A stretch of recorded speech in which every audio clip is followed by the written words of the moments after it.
فاعبد الله مخلصا له الدين ألا لله الدين الخالص.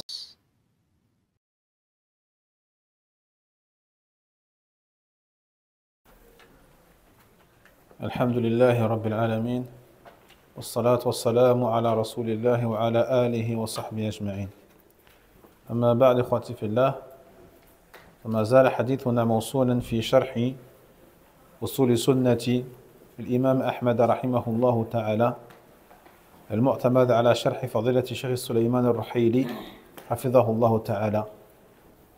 فقال المؤلف رحمه الله: والسمع والطاعة الأئمة وأمير المؤمنين البر والفاجر، ومن ولي الخلافة واجتمع الناس عليه ورضوا به، ومن عليهم بالسيف حتى صار خليفة وسمي أمير المؤمنين.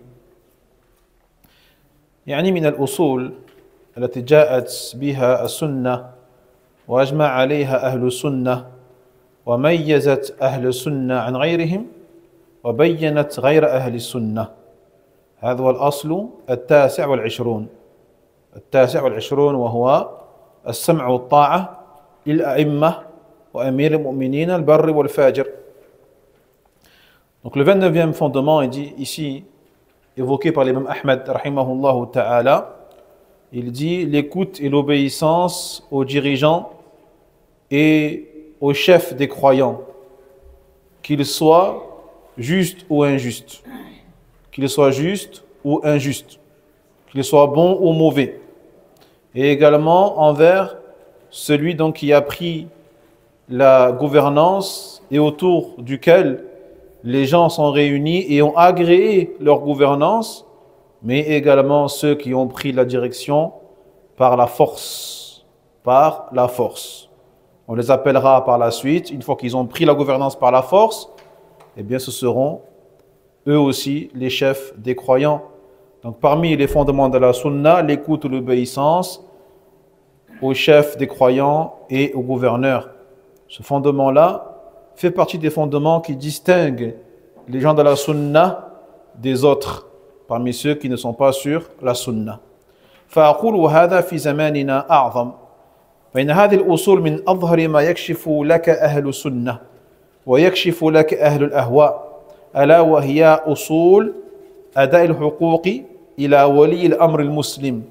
فمن لزم السنة في معاملة ولي الأمر المسلم فهو من أهل السنة، ومن خالف السنة في معاملة ولي الأمر المسلم وطنطن على خلاف هذه الأصول فليس من أهل السنة.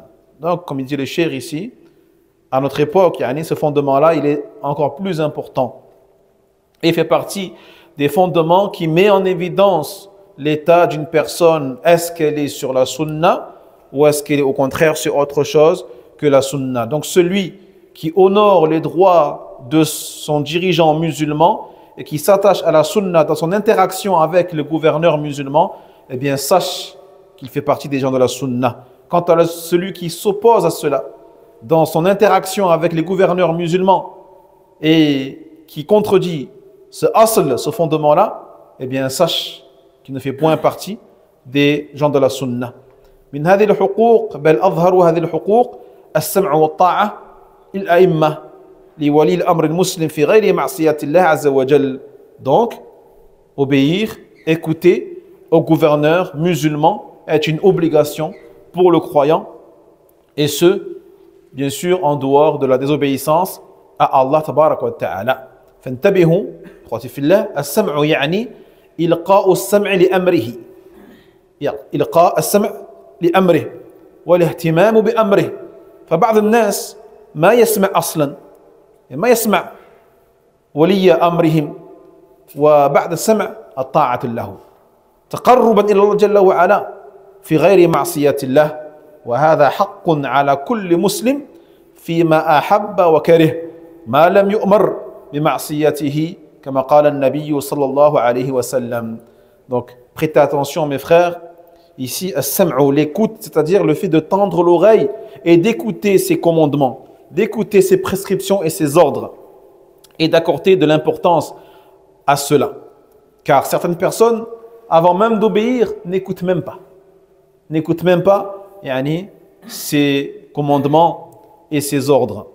Et bien sûr, après l'écoute, l'obéissance et l'application de ce à quoi il a appelé et ordonné, mais bien sûr avec cette intention particulière qui est de se rapprocher d'Allah, tabarak wa ta'ala. Mais bien sûr, tant que ce n'est pas un péché, une désobéissance à Allah subhanahu wa ta'ala. Donc ça, c'est un devoir sur chaque musulman, dans ce que son gouverneur lui a ordonné de faire, que ce soit une chose qu'il aime ou qu'il n'aime pas. Il se doit d'écouter et d'obéir, et encore une fois, tant que ce qu'il lui a ordonné n'est pas une désobéissance à Allah subhanahu wa ta'ala, comme l'a dit le prophète alayhi salatu wassalam. فيدخل في ذلك طاعته لو أمر بواجب شرعي فيكون ذلك تأكيدا وطاعته فيما لو نهى عن محرم شرعا وطاعته في فعل المستحب كذلك. لو أمرك أن تفعل مستحبا من مستحبة العبادات فعليك أن تطيعه. Donc rentre dans l'obéissance au gouverneur lorsque bien sûr il t'ordonne de faire une obligation telle que les 5 prières, telle que l'acquittement de la zakat ou tel que le pèlerinage pour celui qui a les moyens, Siyam Ramadan. Dans ce cas-là, bien sûr, il était fortement, encore plus obligatoire de lui obéir, puisque c'est une obligation à l'égard d'Allah tabarak wa ta'ala. Et également lorsqu'il t'ordonne de délaisser un interdit, bien sûr, dans ce cas-là, tu es obligé encore plus de lui obéir.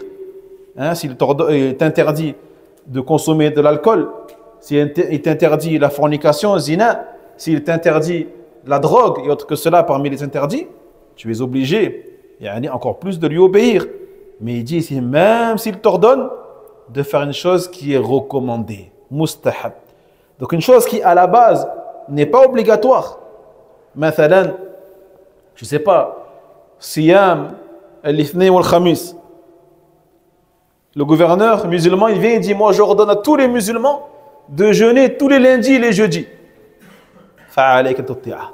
Tu es obligé de lui obéir. Même si à la base, ce n'était pas une obligation, mais juste une recommandation. واضح؟ وانتبهوا لما أقول وطاعته في ترك المستحب كذلك عليك أن تطيعه. أمرك بأن تترك مستحبا وقال لك لا تصوم الاثنين والخميس، لا تصوم. طيب فعليك أن تطيعه.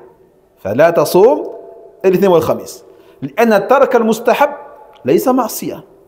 أما طاعته ففي ترك المكروه وطاعته في فعل المكروه وطاعته في فعل المباح وطاعته في تقييد المباح لأنها كلها ليست معصية. Et pour creuser encore plus, s'il t'ordonne de délaisser une recommandation, il te dit ne jeûne pas le lundi, ne jeûne pas le jeudi, ne jeûne pas 3 jours par mois, les jours de pleine lune, tu dois lui obéir. Parce que le fait de délaisser une recommandation n'est pas un péché. Par contre, ne pas obéir au gouverneur, c'est un péché. Dans ce cas-là. Ou alors il t'ordonne de délaisser quelque chose de détestable. Bien sûr, dans ce cas-là, tu lui obéis. Ou il t'ordonne de faire une chose qui est makrouh, qui est détestable. Dans ce cas-là, est-ce que tu lui obéis? Naam, tu lui obéis. Parce que le fait de faire une chose qui est détestable n'est pas un péché en soi. N'est pas un péché en soi. Mais lui désobéir est un péché dans ce cas-là également. Ou alors le fait qu'il t'ordonne de faire quelque chose de autorisé, mubah. Mubah, dans ce cas-là, tu lui obéis parce que c'est autorisé. Et parce que lui obéir est une obligation dans ce cas-là. Ou alors il t'ordonne de faire une chose qui est autorisée, mais avec quelques restrictions. Dans ce cas-là, tu l'obéis tant que ce n'est pas une désobéissance à Allah subhanahu wa ta'ala. Wa Nabi sallallahu alayhi wa sallam قال ما لم يؤمر بالمعصية. ما لم يؤمر بالمعصية. Donc tu l'obéis. Tu écoutes, tu obéis tant que ce n'est pas un péché. كأن النبي صلى الله عليه وسلم قال لك اسمع وأطع لأميرك أحببت أو كرهت ورضيت عنه أو لم ترضى. إلا إذا أمرك بترك الواجب أو فعل الحرام هذا قول رسول الله صلى الله عليه وسلم ولا يوجد من أهل السنة والجماعة من يوجب الطاعة مطلقا هذا غير موجود هذا من يوجب طاعة ولي الأمر مطلقا بين أهل السنة والجماعة كلهم يقولون السمع والطاعة لأمير المؤمن الأمير يعني المسلمين في غير معصية الله. Donc c'est comme si, en résumé, le prophète sallallahu alayhi wa sallam nous a dit écoutez et obéissez à votre dirigeant dans ce que vous aimez faire et dans ce que vous détestez faire. Que vous êtes satisfait de lui ou insatisfait de lui. Sauf si, bien sûr, il vous ordonne de délaisser une obligation ou de faire une chose qui est interdite. Ceci est la parole du prophète, sallallahu alayhi wa sallam. En revanche, il n'y a personne parmi Ahlus Sunnah wal Jama'a qui aurait obligé de lui obéir de manière absolue. Ça n'existe pas. Il n'y a pas d'obéissance au gouverneur de manière absolue. Wa ati'u Allah wa ati'u Rasul wa ulul amri minkum. Le sens Allah dit et obéissez à Allah et obéissez aux messagers et à ceux parmi vous qui détiennent le commandement. Donc on voit que l'obéissance au gouverneur n'est pas absolue. N'est pas absolue. Pourquoi? Eh bien parce que la précision est que tu leur dois obéissance et écoute, bien sûr, en dehors de la désobéissance à Allah tabarak wa ta'ala. من هو الأمير؟ فالأمير من ولي الولاية العامة ولو على بعض المسلمين ولو على بعض المسلمين ولو بطريق غير مشروع ولو بطريق غير مشروع إن استقر له الأمر. Donc qui est le dirigeant auquel on doit écouter obéissance? Eh bien c'est celui qui a accédé à la gouvernance générale. On ne parle pas du dirigeant d'une association, on ne parle pas du dirigeant d'une école, d'une madrasa ou d'un markaz ou d'une mosquée. Là on parle bien sûr d'un dirigeant d'une gouvernance générale. Que cette gouvernance-là concerne tous les musulmans ou une partie des musulmans et que son accession à la gouvernance soit quelque chose qui a été prise de manière légale ou illégale. Par exemple par la force et par la rébellion et autre que cela parmi les procédés qui peuvent être utilisés. فمن ولي الولاية العامة ولو على بعض المسلمين لأن الأصل والذي كان في صدر الإسلام أن للمسلمين ولي أمر واحد هذا هو الأصل واحد ثم تمزقت الرقعة من قديم ثم اليوم صار لكل أتر ولي أمر عام. طيب. Donc il faut savoir qu'à la base les musulmans n'avaient qu'un seul gouverneur. Un gouverneur pour tous les musulmans, de partout sur la terre. Puis, les choses ont évolué et ont changé. Et aujourd'hui, il y a pour chaque territoire bien précis un gouverneur à qui on doit obéissance. وقد أجمع أهل السنة والجماعة على أن من ولي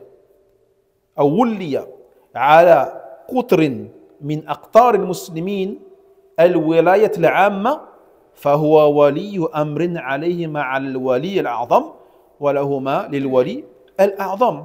Donc comme il dit ici, que ce soit le gouverneur de tous les musulmans ou un gouverneur d'une partie des musulmans dans un territoire prédéfini ou limité, eh bien, il aura les mêmes devoirs que le gouverneur global et les mêmes droits que ce dernier. ولو بطريق غير مشروع كأن خرج بالسيف هذا ممنوع هذا لا يجوز أن تخرج بالسيف على ولي الأمر. فالواجب على المسلمين أن يقاتلوه في هذه الحالة لكن لو خرج وانتصر واستقر له الأمر فإن أهل السنة والجماعة يقولون إنه يصير ولي الأمر يصير مع ذلك ولي الأمر ما دام استقر له الأمر ويسمع ويطاع له في غير معصية الله. Donc on a dit il y a plusieurs procédés. Soit un procédé qui est légal, qui lui a donné accès à la gouvernance, ou soit un procédé qui est illégal, comme celui qui est sorti avec l'épée et qui a combattu le gouverneur et qui l'a fait sortir de sa gouvernance de force, par la force. Il dit dans ce cas-là, bien sûr, le gouverneur qui était en place se défend. Et les musulmans doivent le combattre, parce qu'il n'a pas le droit de sortir, comme le font les Khawarij.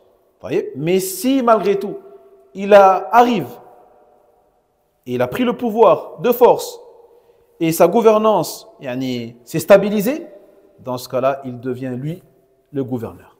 Et on lui devra obéissance et écoute, comme pour le premier, toujours bien sûr en dehors de la désobéissance à Allah subhanahu wa ta'ala. ولذلك الإمام يقول ومن ولي الخلافة واجتمع الناس عليه رضوا به ومن ظهر عليهم بالسيف حتى صار خليفة وحتى سمي أمير المؤمنين. وهذا الأصل كما قلنا يميز أهل السنة والجماعة ويكشف أهل البدع وأهل الأهواء. Donc pour résumer un peu, il dit, encore une fois, ce fondement-là est un des fondements les plus grands et les plus clairs permettant de distinguer entre Ahlul Sunnah et Ahlul Al-Bida'. قال رحمه الله الغزو ماض مع الإمام إلى يوم القيامة البر والفاجر لا يترك وقسمة الفي وإقامة الحدود إلى إمة ماض ليس لأحد يطعن عليهم ولا ينازعهم ودفع الصدقات إليهم جائزة نافذة من دفعها إليهم أجزأت عنه برا كان أو فاجرا وصلاة الجمعة خلفه وخلف من ولاه جائزة باقية تامة ركعتين من أعادهما فهو مبتدع تارك للآثار مخالف لسنة ليس له من فضل الجمعة الشيء إذا لم يرى الصلاة خلف الأئمة من كانوا برهم أو فاجرهم فسنة بأن يصلي معهم ركعتين ويدين بأنها تامة لا يكون في صدرك من ذلك شيء. Puis il dit ici, le 30e fondement, il dit le fait de sortir, de lutter avec le gouverneur, cela est valable et légiféré jusqu'au jour de la résurrection. Que le dirigeant soit quelqu'un de mauvais et d'injuste ou pas, ou de bon. S'il ordonne que les citoyens et ses sujets sortent avec lui, ils devront sortir avec lui. Ça, c'est le 30e fondement. Et également, il y a l'existence de ce qu'on appelle al-fay, le gain, et les peines légales. Cela revient au gouverneur, encore une fois. Et ces peines légales existeront pour être un droit qui est appliqué par ces gouverneurs-là. Et personne n'a le droit de les dénigrer, de les critiquer ou de disputer leur gouvernance. Puis le 39. Après, Inch'Allah, on va expliquer. C'est juste la parole d'Ahmed. Après, le cheikh va expliquer, Inch'Allah. Puis le 30e fondement, le fait de verser as-sadaqat ilayhim, la zakat al-mal, obligatoire, le trésor public, cela est obligatoire et devra être appliqué par les gouverneurs. Donc ceux qui la verseront au gouverneur, quel qu'il soit, s'il est mauvais ou bon, eh bien cela lui sera valide. 32e fondement, le fait de prier salat al-jumu'ah derrière eux, derrière les gouverneurs. Ceci est une chose qui est autorisée et qui restera autorisée jusqu'à la fin des temps, de 2 unités. Et celui qui a prié derrière son gouverneur et qui recommence sa prière juste après, parce que soi-disant ce n'est pas un musulman, ou soi-disant parce qu'il est injuste ou mauvais ou un dictateur, on dit de lui que c'est un mubtadi', c'est un innovateur. Car Ahlus Sunnah prie derrière les dirigeants, qu'ils soient mauvais ou bons, qu'ils soient justes ou injustes, on prie derrière lui. Taïeb, ceci fait partie, encore une fois, des marqueurs des gens de la Sunnah et de l'union sur la vérité. Non. فقال الشيخ أحب أو كره يعني أحب ما أمر به أو كره ما أمر به ما لم يكن معصية أو أحب ولي الأمر أو كره ولي الأمر. طيب ولذلك النبي صلى الله عليه وسلم في حديث العرباض قال السمع والطاعة وإن تأمر عليكم عبد والعبد هو المملوك وهذا أفاد فائدتين. الأولى أن المسلم يسمع ويطيع لولي الأمر ولو لم تتوفر فيه جميع شروط الولاية لأن المعلوم أن من شروط الولاية أن يكون الوالي حرا لا عبدا لكن لو تأمر العبد اسمع واطع مع أن شروط لا تتوفر فيه وهذا يسد على أهل الأهواء اليوم الطريق الذين يقولون إن الحكام اليوم ما تنطبق عليهم الشروط قلنا سلمنا لكم جدلا النبي صلى الله عليه وسلم وإن تأمر قال وإن تأمر عليكم عبد. Et le prophète il a dit sallallahu alayhi wa sallam dans le hadith rapporté par l'Irbad ibn Sariya radiyallahu anhu, il a dit l'obligation d'écouter et d'obéir même si vous êtes gouverné par un esclave. Par un esclave. Abd ici, le mamlouk, un esclave. Taïb. Nous tirons de ce hadith deux choses. Première chose, il dit le musulman se doit d'écouter et d'obéir son gouverneur, même s'il est gouverné par une personne dans laquelle les conditions de la gouvernance ne sont pas réunies. Car à la base, parmi les conditions pour que la personne puisse prétendre à la gouvernance, eh bien qu'elle soit libre et non esclave. Un esclave à la base ne peut pas prétendre à la gouvernance. Taïeb. Mais malgré ça, qu'est-ce qu'il dit ici? Écoutez, obéissez, même si vous êtes gouverné par un esclave. Ça nous indique une chose, que même si les conditions de la gouvernance ne sont pas réunies, mais qui malgré ça a réussi à accéder à la gouvernance et dont la gouvernance a été stable, c'est stabilisé, tu es obligé de l'obéir et de l'écouter. Et cela réfute ceux qui disent aujourd'hui, surtout pour prétendre qu'on n'obéit pas au gouverneur, aux dirigeants musulmans, que ce soit en Algérie, au Maroc, en Tunisie ou autre, et te disent mais ce gouverneur il n'a pas rempli toutes les conditions de la gouvernance. Il lui manque des conditions qui sont ceci et cela. Et là on leur répond non, le prophète il a dit écoutez, obéissez, même si on est gouverné par un esclave. Il est connu que l'une des conditions de la wilaya c'est la liberté et non l'état d'esclave. الفائدة الثانية أنك حتى لو كنت تكره ولايته يجب عليك أن تسمع له وتطيع في غير معصية الله لأن الحري يرضى أن يتولى عليه عبد مملوك لكن لو تولى عبد مملوكا يجب عليه أن يسمع ويطيع.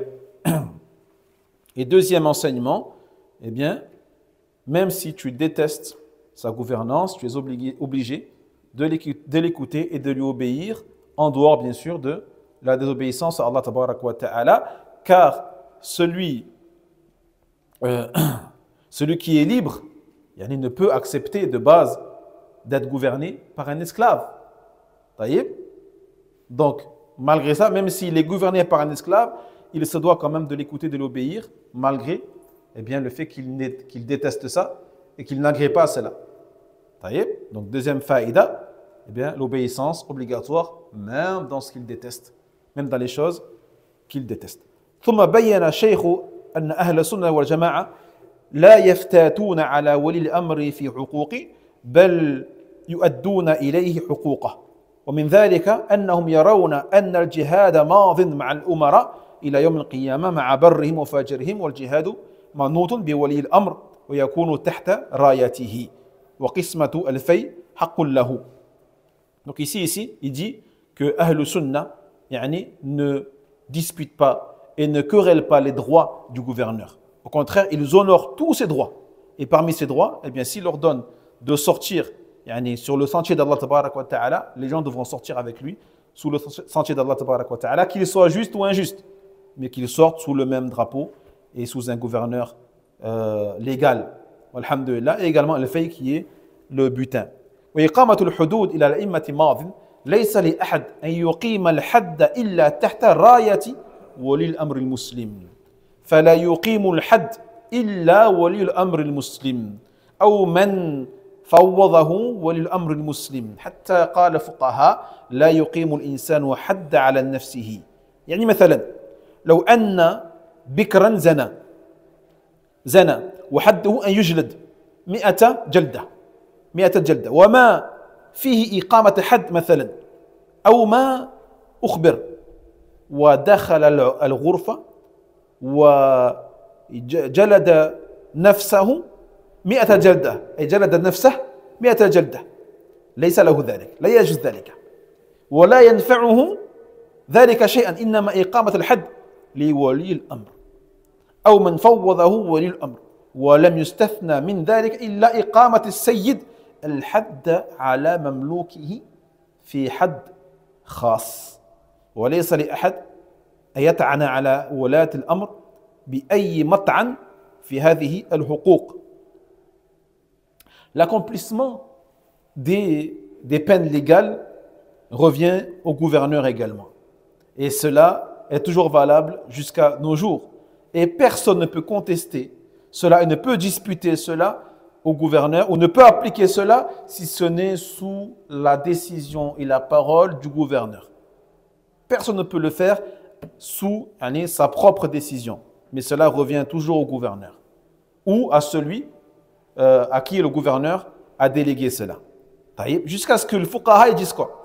Ils disent lorsque la personne a commis quelque chose qui mérite, par exemple, la flagellation, 100 coups de fouet, le zina, celui qui a commis zina en n'étant jamais marié. Sa peine légale, c'est le gouverneur le décide, et s'il en est informé, eh bien c'est la flagellation d'une centaine de coups de fouet. Mais si le gouverneur n'est pas au courant, et que cela n'arrive pas aux oreilles du gouverneur, et que la personne qui a fait cet acte-là décide elle-même de se fouetter. Elle rentre chez elle, dans sa chambre, elle s'enferme, elle prend le fouet, elle se fouette elle-même pendant 100 fois. Est-ce qu'elle a le droit? Elle n'a pas le droit. Elle n'a pas le droit de faire cela. Car cela revient au gouverneur, pas à lui. Même s'il le fait sur lui-même. Subhanallah. Que dire alors de ceux qui le font sur les autres? Que dire alors de ceux qui l'appliquent sur autrui? Et même auprès d'Allah tabarak wa ta'ala, son péché ne sera pas expié pour autant. Même si se faut 200, 300 fois, son péché ne sera pas expié.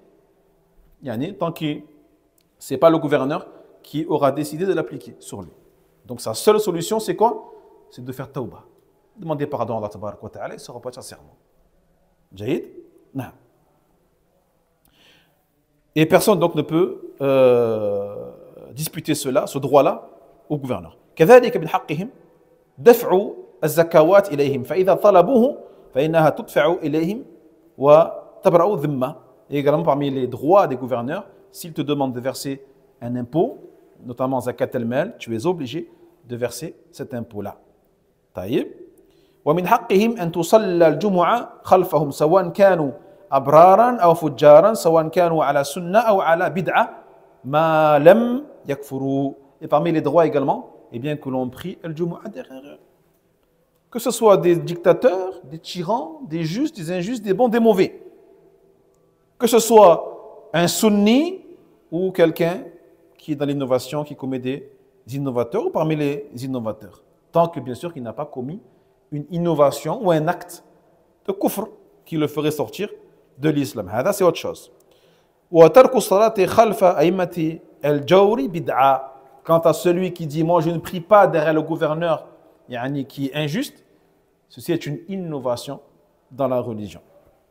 الذين ما يصلون الجمعة بحجة أن الإمام جائر وأن الأئمة مبتدعة وفسقة هذا بدعة على خلاف إجماع الصحابة فقد أجمع الصحابة الذين أدركوا الحجاج على الصلاة خلفه وعلى الحج معه فمن ترك الجمعة لكون الإمام فاجرا أو فاسقا أو مبتدعا وصلاها ظهرا فإنها لا تقبل منه فالسنة الصلاة خلف الأئمة وإن كانوا فجارا وإن كانوا مبتدعا هذا الذي أجمع عليه أهل السنة والجماعة. Et parmi les droits donc des gouverneurs, on a dit le fait de prier derrière eux la salat de l'Jumu'ah ou autre que cela parmi les prières. Donc celui qui prétend, moi je ne prie pas avec le gouverneur parce qu'il est injuste ou parce que c'est un tyran, un dictateur et autre que cela parmi ce qu'ils disent, ou parce que ils disent que ce sont des imams innovateurs ou injustes ou dévoyés et pervertis, eh bien sachez que ceci est une innovation de leur part, car ils ont contredit le consensus des Sahaba radhiyallahu anhum, sur lequel sont unanimes les compagnons qui ont dit qu'il était même permis de prier derrière un des dirigeants les plus injustes qu'a connu l'islam, qui est Al-Hajjaj ibn Yusuf al-Thaqafi. Mais malgré les choses horribles qu'il a commises, eh bien les Sahaba étaient unanimes pour dire qu'on doit prier derrière lui quand même. On doit prier derrière lui tant que c'est le gouverneur, et même de faire le pèlerinage avec lui. Donc celui qui délaisse la salat al-Jumu'ah parce que son gouverneur est soi-disant injuste, ou un perverti, ou un innovateur, et qu'à la place il prie salat al-Dhuhr au lieu de salat al-Jumu'ah, ou qui fait avec lui 2 raka'at pour pas aller en prison, et qui rentre chez lui, et qui fait salat al-Dhuhr à la place en disant que sa prière n'est pas acceptée, de al-Jumu'ah, lui c'est un mubtadi'. Lui il aura commis une innovation, et sa prière n'est pas acceptée. Il dit, cher, sa prière n'est pas acceptée. Donc la sunna, eh bien le fait de prier derrière les gouverneurs, qu'ils soient bons ou mauvais, qu'ils soient justes ou injustes, et même s'ils sont des innovateurs, ceci à l'unanimité des gens de la sunna et de l'union sur la vérité. Qala rahimahullah, wa man kharaja ala imam min a'immat al-muslimin wa qad kana an-nas ijtama'u alayhi wa aqarru bil khilafa bi ayyi wajhin kana bir ridha aw bil ghalaba فشق هذا الخارج عصى المسلمين وخالف الآثار عن رسول الله صلى الله عليه وسلم فإن مات يعني هذا الخارج عليه مات ميتة جاهلية. Il dit par la suite le fondement numéro 33. Celui qui sort contre un gouverneur parmi les gouverneurs musulmans alors que les gens étaient réunis autour de lui et alors que sa gouvernance a été stable et légalisée, quel que soit le moyen par lequel il est sorti contre lui, que ce soit la force ou autre, eh bien, sachez qu'il se sera écarté du groupe des musulmans et aura contredit la voix du messager d'Allah sallallahu alayhi wa sallam.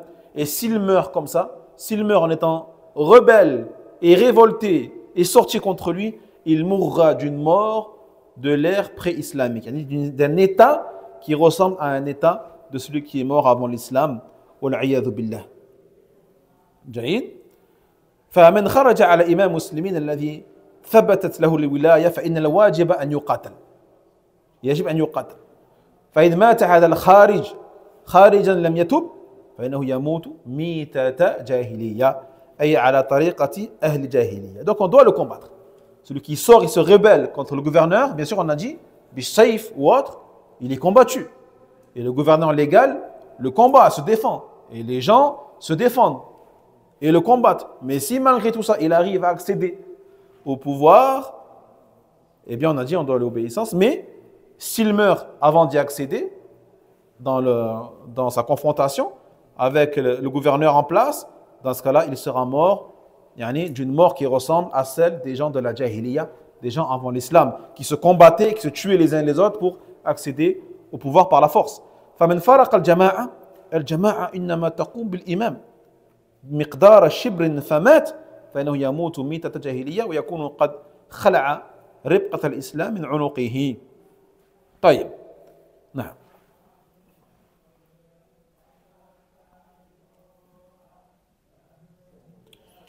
قال رحمه الله تعالى ولا يحل قتال السلطان أو قتال سلطان ولا الخروج عليه لأحد من الناس فمن فعل ذلك فهو مبتدع على غير السنة والطريق. 34e fondement, l'interdiction de combattre le dirigeant et de sortir contre lui. Et celui qui fait cela est un innovateur qui n'est pas sur la voie de la sunna. فأجمع أهل السنة والجماعة على أنه لا يحل الخروج على السلطان حتى لو كان الخارج يرى أنه أحق بالولاية. يعني لو فرضنا أن الخارج يرى أن شروط الولاية منطبقة عليه وأن السلطان لا ينطبق عليه كل شروط الولاية فإنه يحرم عليه الخروج. Donc, Ahl Sunnah sont unanimes sur l'interdiction de sortir contre le gouverneur, de se rebeller, de le critiquer, de manifester contre lui. Même si celui qui sort pense qu'il est plus digne et plus en droit de gouverner que lui. En disant par exemple que lui, il réunit les conditions de la wilaya, alors que lui, le gouverneur qui est en place, ne les réunit pas. Même dans ce cas-là, et même si les gens lui disent cela, tu es plus légitime que l'autre, il ne lui est pas permis de sortir contre lui. هذا لا يجوز. فإن خرج على ولي أمر المسلم بالقتال فإن بعض أهل السنة والجماعة يقولون إنه يكفر لأن النبي صلى الله عليه وسلم قال في الخوارج يمرقون من الدين كما يمرق السهم من الرمية وجاء في رواية ثم لا يعودون إليه. ويرى بعض أهل السنة والجماعة أنهم أشر المبتدعة.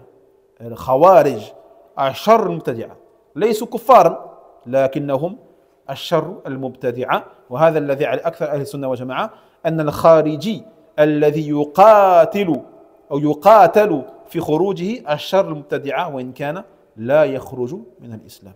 Et sachez également, mes frères, que celui qui se rebelle contre les dirigeants musulmans par la force et par le combat, eh bien sachez que certains parmi les savants de la sunna disent qu'il sort de l'islam en faisant ça.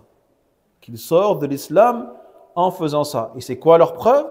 Eh bien, un hadith du prophète Mohammed sallallahu alayhi wa sallam qui a dit à propos des Khawarij, il a dit, ils sortent, ou ils traversent plutôt, ils traversent la religion comme la flèche traverse le gibier. Ils traversent la religion comme la flèche traverse le gibier. Et dans une version, il dit ثُمَّ لَا يَعُودُونَ إِلَيْهِ. Et ils n'y reviennent plus. Donc la flèche qui rentre dans le gibier, qui sort, et qui ne revient plus dedans. Donc ils rentrent dans la religion, ils en sortent aussi rapidement aussitôt. Mais certains savants disent non. Ils disent malgré ça, ce sont des musulmans, mais ce sont les pires innovateurs qui soient. Les pires innovateurs, ce sont al-Khawarij. Mais ils ne sortent pas de l'islam. قال رحمه الله وقتال اللصوص والخوارج جائز إذا عرضوا للرجل في نفسه وماله فله أن يقاتل عن نفسه وماله ويدفع عنها بكل ما يقدر وليس له إذا فارقوه أو تركوه أن يطلبهم ولا يتبع آثارهم ليس لأحد إلا الإمام أو ولاة المسلمين إنما له أن يدفع عن نفسه في مقامه ذلك وينوي وبجهده أن لا يقتل أحدا فإن مات على يدي في دفعه عن نفسه في المعركة فأبعد الله المقتول وإن قتل هذا في تلك الحال وهو يدفع عن نفسه وماله رجوت له الشهادة كما جاء في الأحاديث وجميع الآثار في هذا إنه أمر بقتاله ولم يؤمر بقتله ولا اتباعه ولا يجهز عليه إن صرع أو كان جريحا وإن أخذه أسيرا فليس له أن يقتله ولا يقيم عليه الحد ولكن يرفع أمره إلى من ولاه الله فحكم فيه. 35e fondement, le fait de combattre les voleurs, les brigands et les khawarij est une chose qui est autorisée. Si ces gens-là veulent te faire du mal physiquement ou veulent prendre ton argent et tes biens. Dans ce cas-là, on les combattra pour défendre notre vie et pour défendre nos biens. On a le droit de se défendre selon nos capacités. Par contre, si en se défendant, ce voleur ou ce khariji s'enfuit, tu n'as pas le droit de le poursuivre. Tu n'as pas le droit de le poursuivre. Et tu n'as pas le droit de suivre ses traces afin de le retrouver. Car cela n'appartient qu'au gouverneur de faire cela. Donc si il part, tu vas voir le gouverneur et tu déposes une plainte afin qu'il fasse le nécessaire pour le retrouver. Mais ce n'est pas à toi de le faire. Toi, ton seul droit, eh bien, c'est sur le moment de te défendre. S'il veut te tuer, t'agresser ou prendre de tes biens. Inch'Allah ta'ala. Parce qu'on n'a pas... On va essayer de finir avant l'Aïcha, Inch'Allah, mais ça va être compliqué. Voyez. donc, cela appartient au gouverneur musulman, walhamdulillah. Jaïd. Et lorsque tu te défends, il dit ici, Ahmed, ta'ala, il faut que tu mettes l'intention de ne pas le tuer. Ce n'est pas une défense dans le but de le tuer, mais c'est une défense dans le but de l'empêcher de te tuer, pas de le tuer. Tu ne dois pas avoir l'intention de le tuer, mais juste de te défendre selon tes capacités. Et si malgré ça, il meurt entre tes mains, et tu l'as tué, eh bien sache que, walhamdulillah, Allah tabarak wa ta'ala, eh bien t'a éloigné cet homme-là ou cet agresseur. Cet agresseur-là. Et si c'est la personne qui se défend qui est tuée, eh bien on pourra espérer pour elle le martyr. Le martyr lors de cet acte-là qui est le fait de se défendre. Comme cela a été rapporté dans les hadiths et les athars. Jaïd. Mais ce qu'il nous est prescrit de faire, c'est seulement de le combattre sans avoir l'intention de le tuer, Jaïd, mais de ne pas le suivre.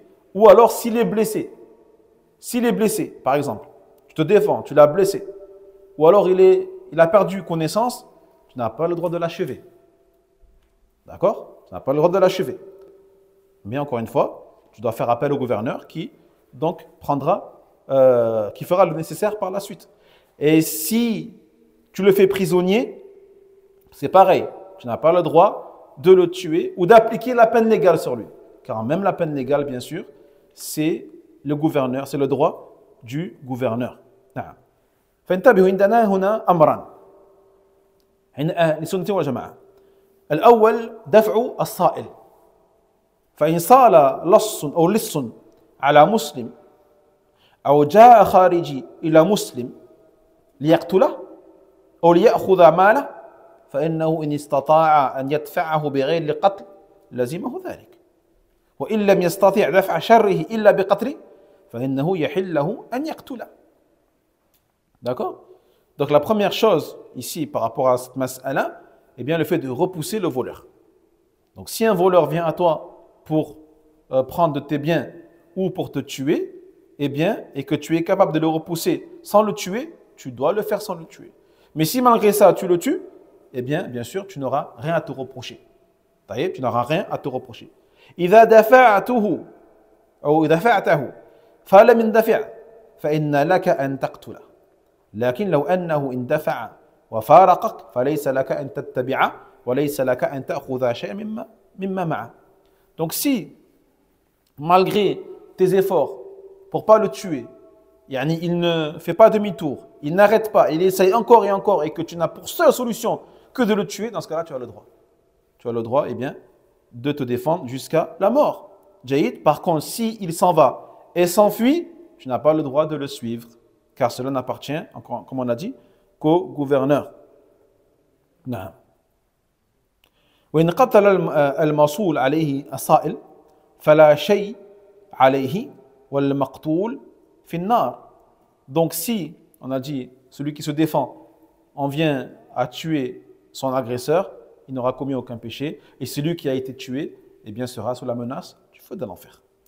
وإن قتل الصائل الموصول عليه فهو شهيد كما ثبت ذلك عن رسول الله صلى الله عليه وسلم في الصحيح. Par contre, celui qui se défend, mais qui se fait tuer par son agresseur, eh bien, on espérera pour lui que c'est un martyr, bi'idhnillah azza wa jal, comme l'a affirmé le prophète sallallahu alayhi wa sallam dans As-Sahih. والأمر الثاني قتال الخوارج. القتال تحت راية ولي الأمر وهذا مشروع. أخبر النبي صلى الله عليه وسلم أنه لو أدركهم لقاتلهم وأمرنا بقتالنا حيث ما لقيناهم أخبرنا أنهم إن قتلوا فهم شر القتلى وإن قتلوا واحدا منا فهو من خير القتلى فلا يتورع عن قتال الخوارج بل أجمع أهل السنة والجماعة على أن الخوارج يقاتلون مع ولي الأمر المسلم لكن ليس قتالهم كقتال الكفار يقتلون نعم يقتلون لكن لا تسبى نساؤهم ولو أخذ منهم أسير فإنه يسلم إلى ولي الأمر وهو الذي يحكم فيه بحسب ما يظهر له وهذا معنى قول الإمام ولكن يرفعه إلى من والله الله فيحكم فيه. Et la seconde chose, eh bien, la prescription de combattre les khawarij. De combattre les khawarij, bien sûr, sous le drapeau du gouverneur légal. Ceci est légiféré, comme nous l'a informé le prophète sallallahu alayhi wa sallam, qui a dit que si la personne atteint cette époque-là, qui est l'agression des khawarij à son encontre, eh bien, il a ordonné de les combattre. Il nous a ordonné de les combattre si nous les rencontrons. Il nous a informé que celui qui est tué parmi les khawarij fait partie des pires victimes de ce combat-là. Et celui qui s'est fait tuer par eux fait partie des meilleures victimes dans ce combat-là. Donc, on n'a aucun scrupule à avoir à combattre les khawarij. Que ce soit par les armes ou autre chose, le fait de les dénoncer au gouverneur, le fait de les dévoiler au gouverneur, ceci fait également partie du combat contre eux. Il n'y a aucun scrupule à avoir. C'est pour protéger la Ummah, pour protéger les innocents de la Ummah. Et la religion d'Allah Tabarak wa Ta'ala, c'est une chose autour de laquelle les Ahl Sunnah sont unanimes, consensus. Le fait que les Khawarij doivent être combattus avec les gouverneurs musulmans. Mais le fait de les combattre n'est pas le même combat contre les incroyants, comme par exemple par rapport aux captifs, etc. etc. طيب. قال رحمه الله ولا نشهد على أهل القبلة بعمل يعمله بجنة ولا نار نرجو للصالح ونخاف عليه ونخاف على المسيء المذنب ونرجو له رحمة الله. 36e fondement. Nous ne pouvons témoigner au sujet des musulmans, des musulmans, par rapport à une action ou les actions qu'ils font, ni du paradis, ni de l'enfer.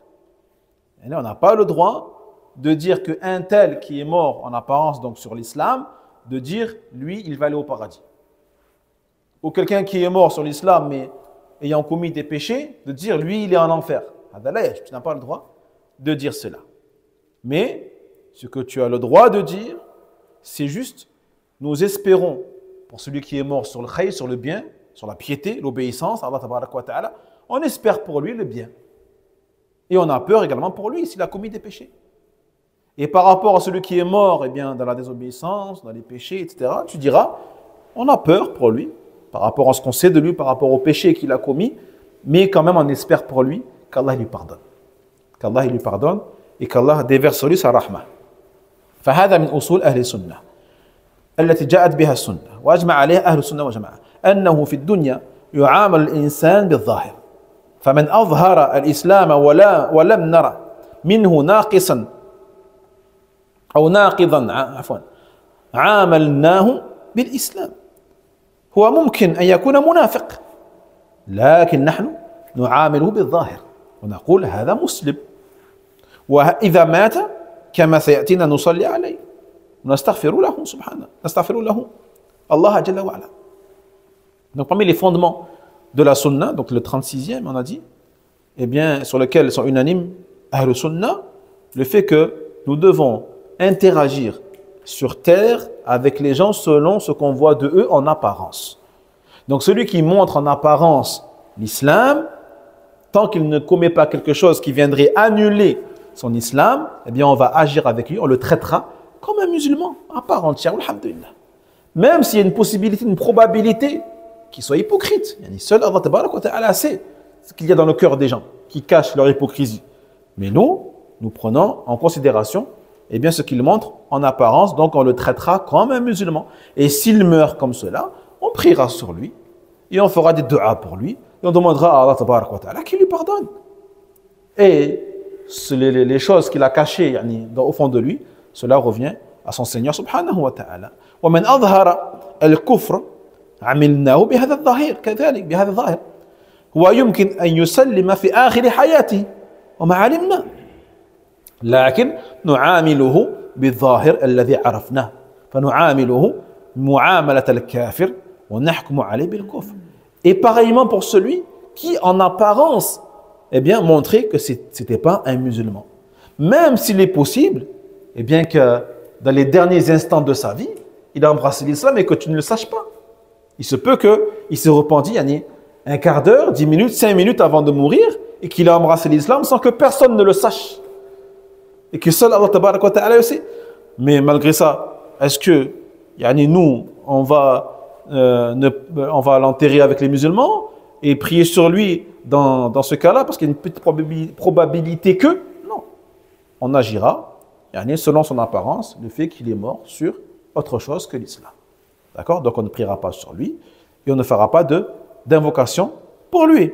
Mais si il a embrassé l'islam avant de mourir, Allah tabaraka wa ta'ala, bien sûr, le sait.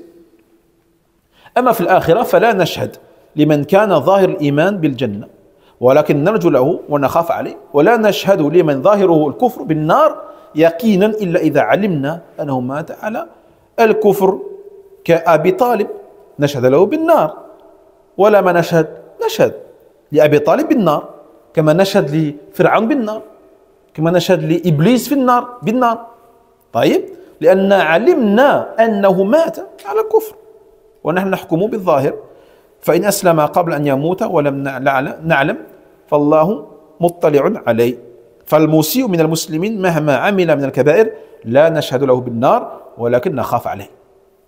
Non. Et donc, nous pouvons attester pour ceux qui sont morts en apparence sur la foi du paradis en disant, lui, c'est sûr, il rentre au paradis, il sera au paradis. Mais nous disons, nous espérons pour lui le paradis et nous craignons pour lui autre chose que le paradis, qui est l'enfer. Et également pour celui qui est mort en apparence sur le coffre. Nous ne pouvons dire qu'il est en enfer de manière certaine. De manière certaine. Parce qu'il y a toujours une probabilité qui fait qu'il se peut qu'il ait embrassé l'islam avant de mourir.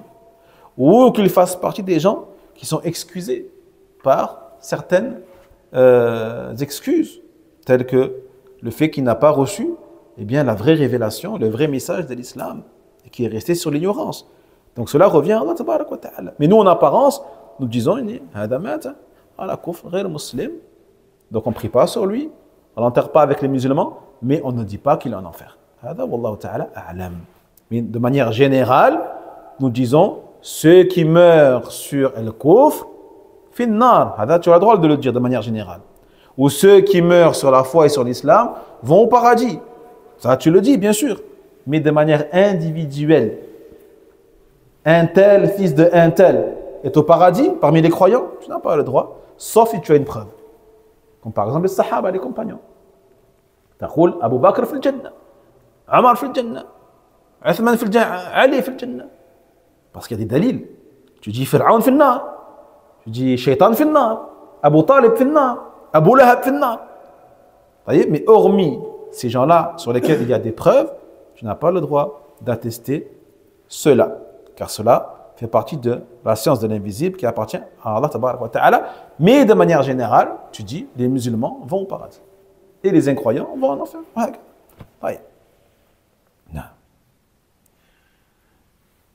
فهنا دقيقة شيء دقيق فأجمع أهل السنة وجماعة على أنه ليس كل أهل الكبائر من الموحدين يدخلون النار وليس كل أهل الكبائر من الموحدين يدخلون النار بل منهم من لا يدخل النار إما بعفو الله بدون سبب وإما بشفاعة النبي صلى الله عليه وسلم وشفاعة الشافعين يدخل الجنة ابتداء. Donc également le fait de croire que les gens parmi les musulmans qui sont morts sur des péchés capitaux, des péchés très graves, des péchés majeurs, eh bien nous croyons qu'ils ne vont pas forcément tous entrer en enfer. Donc il se peut que parmi eux, et on sait que parmi eux, eh bien rentreront en enfer, certes, mais certains parmi eux ne rentreront jamais en enfer. Et cela soit par le pardon d'Allah tabaraka wa ta'ala, soit par la grâce d'Allah tabaraka wa ta'ala, et autre que cela parmi les causes telles que l'intercession du prophète Mohammed sallallahu alayhi wa sallam pour ces gens-là, ou l'intercession des intercesseurs parmi les anges, les prophètes, les pieux et les enfants qui sont morts avant la puberté.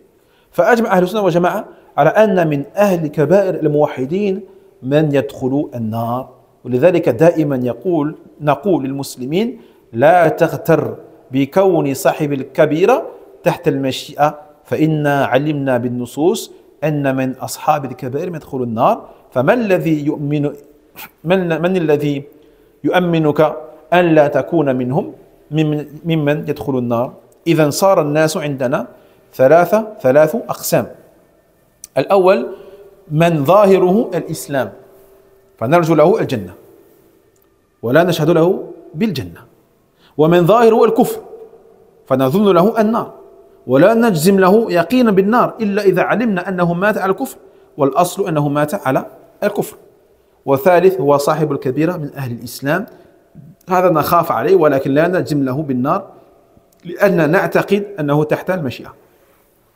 Donc, Ahl Sunnah sont unanimes pour dire par contre une chose, qu'il y a quand même une partie des gens qui sont morts sur les péchés majeurs qui vont entrer en enfer. Donc c'est pour cela que malgré le fait que tu sais que certains qui meurent sur ces choses-là, ces péchés majeurs-là, n'entreront pas en enfer pour X raisons, intercession, le pardon d'Allah, la grâce d'Allah tabarak wa ta'ala, malgré ça, tu sais que certains y entreront quand même. Donc attention à ne pas te faire tromper en te disant ces gens-là, il se peut qu'ils n'entrent pas en enfer, donc c'est pas grave. Je peux commettre des péchés majeurs, des péchés graves, en espérant faire partie des gens. Non. Qui te dit que tu feras partie des gens qui seront épargnés du feu de l'enfer? Il se peut que tu en fasses partie. Donc fais tout pour ne pas mourir sur des péchés, surtout les péchés les plus graves qui sont al-kaba'ir min adh-dhunub. Donc en résumé, on voit que les gens se divisent en trois. Il y a ceux dont l'apparence est l'islam. Donc ceux qui en apparence sont morts sur l'islam. Donc ceux-là, qu'est-ce qu'on dit à leur propos? Après leur mort, on dit, on espère pour eux le paradis. Mais on n'atteste pas pour eux le paradis. Mais on espère. D'accord? Faites bien la différence entre l'espoir et le témoignage, l'attestation. On n'atteste personne, pour personne. Sauf s'il y a une preuve.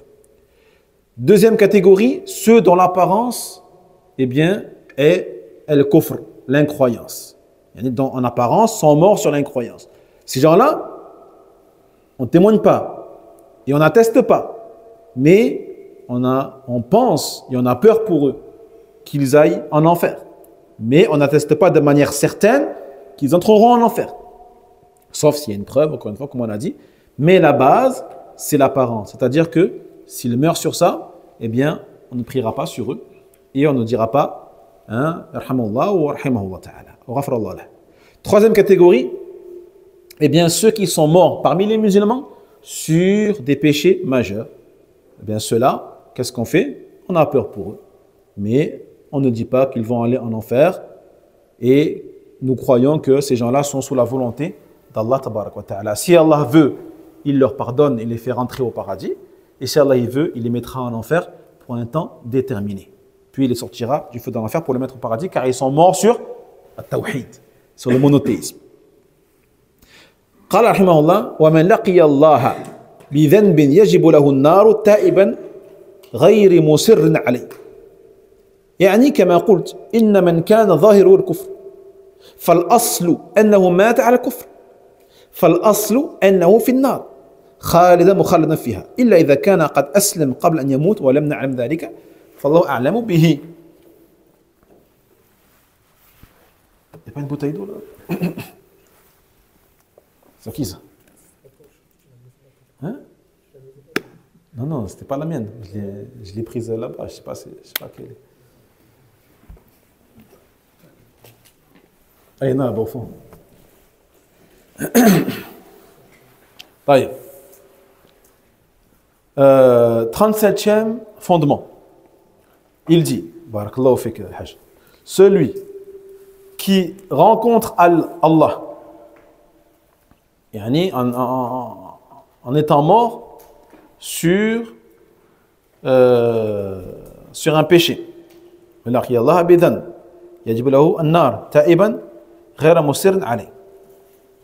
D'accord? Donc celui qui est mort en apparence sur le kufr, eh bien, la base est qu'il est mort sur le kufr. Dans le sens où, encore une fois, on ne prie pas sur lui. On ne fait pas de dua pour lui. On ne peut plus rien faire. On ne le lave pas, on ne peut plus rien faire. Voyez? Donc la base, c'est qu'on dit que ceux qui sont morts dans le kufr sont en enfer. Mais on ne témoigne pas pour lui de l'enfer. On n'atteste pas en disant, lui, il est en enfer. Ça, on ne peut pas le faire. Voyez? Après, s'il a embrassé l'islam, et avant de mourir, eh bien ceci, Allah tabarak wa ta'ala, bien sûr, le sait. Non.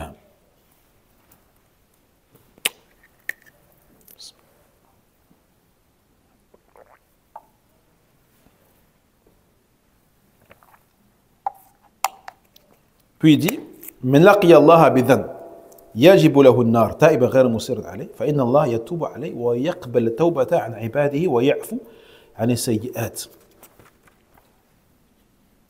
Donc, toujours le 37e fondement, celui qui rencontre Allah sur un péché, mais après avoir fait at-tawbah, le repentir, sincère, et avoir rempli toutes les conditions de l'acceptation de la tawbah, eh bien Allah tabarak wa ta'ala accepte son repentir. Ça c'est un des grands fondements de Sunnah, et que Allah tabarak wa ta'ala accepte le repentir de celui qui se repent sincèrement à Allah tabarak wa ta'ala, et dont le repentir respecte les conditions requises.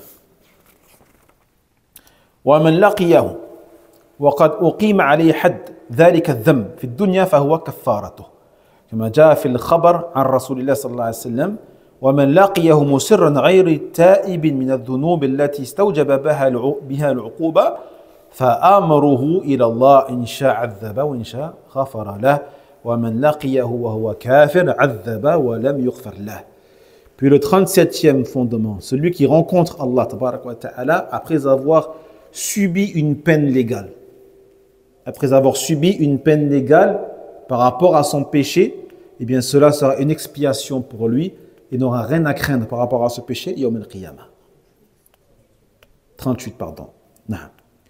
Comme cela a été rapporté par le messager d'Allah sallallahu alayhi wa sallam. Quant à celui qui rencontre Allah tabarak wa ta'ala en ayant commis un péché, sans se repentir de ce péché-là, ou sans avoir subi la peine légale qui est rattachée à ce péché-là, eh bien, est-ce qu'on dit qu'Allah tabarak wa ta'ala le punira de manière obligatoire?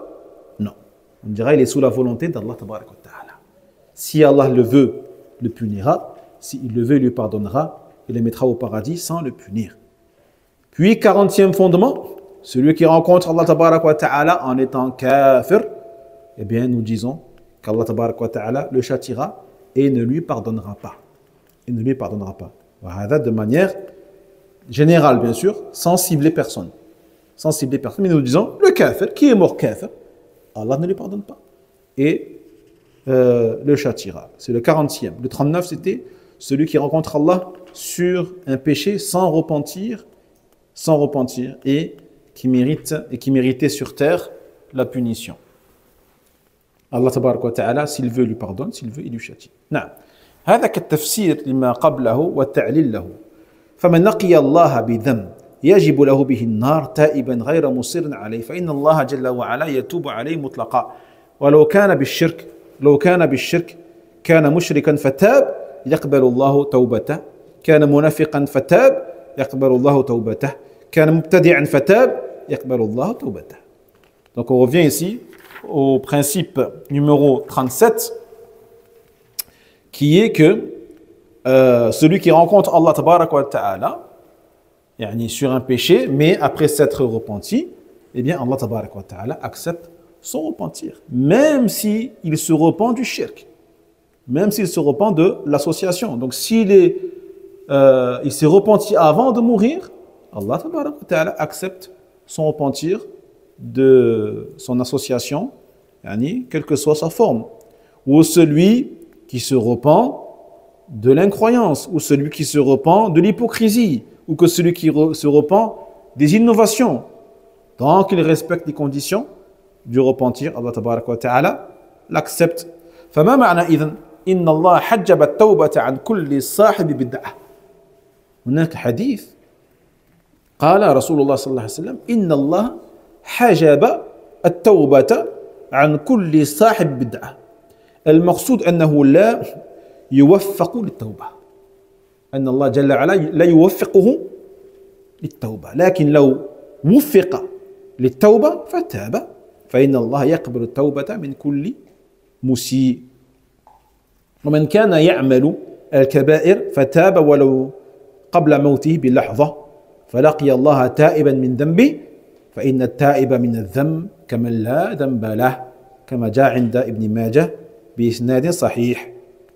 Que dire alors du hadith dans lequel il dit le prophète sallallahu alayhi wa sallam, certes Allah tabarak wa ta'ala met un obstacle entre celui qui fait une innovation et le repentir. Allah Jalla wa ala, il met un obstacle entre celui qui commet une innovation et le tawbah, le repentir. Donc ce qui est visé ici, dit le Cheikh Al-Hayri, hafidhahullah ta'ala, c'est qu'Allah tabarak wa ta'ala ne le guide pas vers le repentir. Allah ne le guidera pas et ne lui inspirera pas le fait de se repentir. Au contraire, il persistera dessus jusqu'à sa mort. Wal'iyadu billah.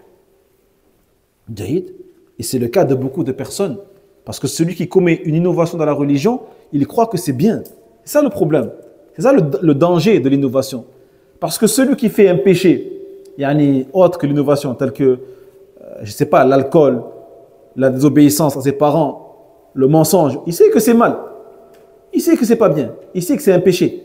Donc, il se peut que tôt ou tard, il se repente. Il se réforme par la grâce d'Allah tabarak wa ta'ala. Mais celui qui fait une innovation dans la religion, lui, il croit que c'est bien. Il croit que c'est bien.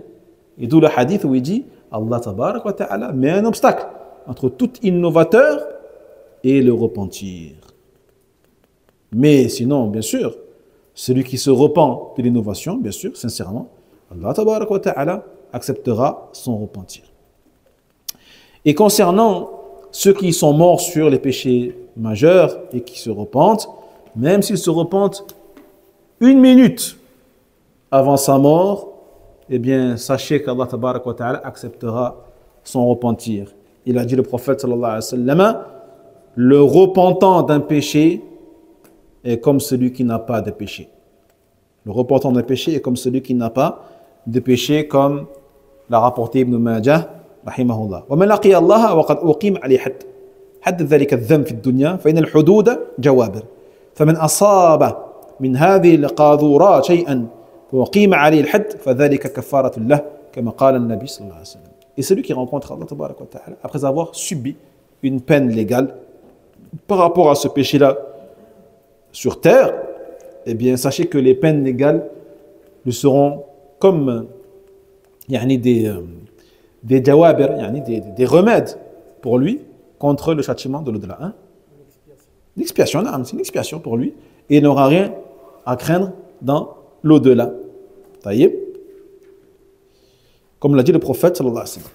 ومن لقي الله مصرا على ذنبه غير تائب وهو من الموحدين فإن أمره إلى الله إن شاء عذب وإن شاء غفر له فقد يغفر له بلا سبب وقد يغفر له بالسبب شفاعة الشافعين لكن كما قلنا مما نقطع به أن بعض أهل الكبائر لن يعفو الله عنهم بل سيدخلون النار لكن منهم من يخرج منها سريعا ومنهم من يبقى حتى يمحص من ذنبه ومن لقي الله كافرا سواء كان يظهر الإسلام ويبطن الكفر أو يظهر الكفر ولقي الله بكفره فإن الله يعذبه ولا يغفر له أبدا بل هو خالد مخلد في النار والعياذ بالله. Celui qui rencontre Allah tabarak wa ta'ala sur un péché sans se repentir mais qui fait partie des monothéistes, des croyants, eh bien son affaire revient à Allah tabarak wa ta'ala. Si Allah il veut, il le châtie, et s'il veut, il le pardonne, et s'il veut, il lui pardonne sans même une cause particulière telle que l'intercession et autre que cela, mais il se peut qu'il lui pardonne simplement de par sa grâce et sa grande clémence. Et autre que cela parmi les causes également, telles que l'intercession des intercesseurs. Mais nous disons que on ne peut garantir à personne qu'Allah tabarak wa ta'ala pardonnera à ces gens-là de manière sûre. Car on sait qu'il se peut, et de manière certaine même, qu'il y a des gens parmi les croyants qui entreront en enfer. Qui entreront en enfer. Mais certains en seront sortis rapidement, après une courte période en enfer, et d'autres resteront plus longtemps, jusqu'à ce qu'ils deviennent, on a dit tout à l'heure, du charbon, comme du charbon. Et celui qui rencontre Allah Tabaraka wa Ta'ala en étant incroyant, que ce soit un mécréant, incroyant, que ce soit ceux qui ont montré l'islam alors qu'ils cachaient le koufr, ou ceux qui ont montré le koufr de manière ostensible, eh bien on dit qu'Allah Tabaraka wa Ta'ala les châtiera et ne leur pardonnera pas et seront en enfer pour l'éternité, qu'Allah nous en préserve. Combien de temps il reste? Moins de 20 minutes. Hein? C'est chaud là. Pas du miel quelque part. T'as un sel ou là? Où le frère? T'as du miel toujours? Tu n'as pas ramené la idée.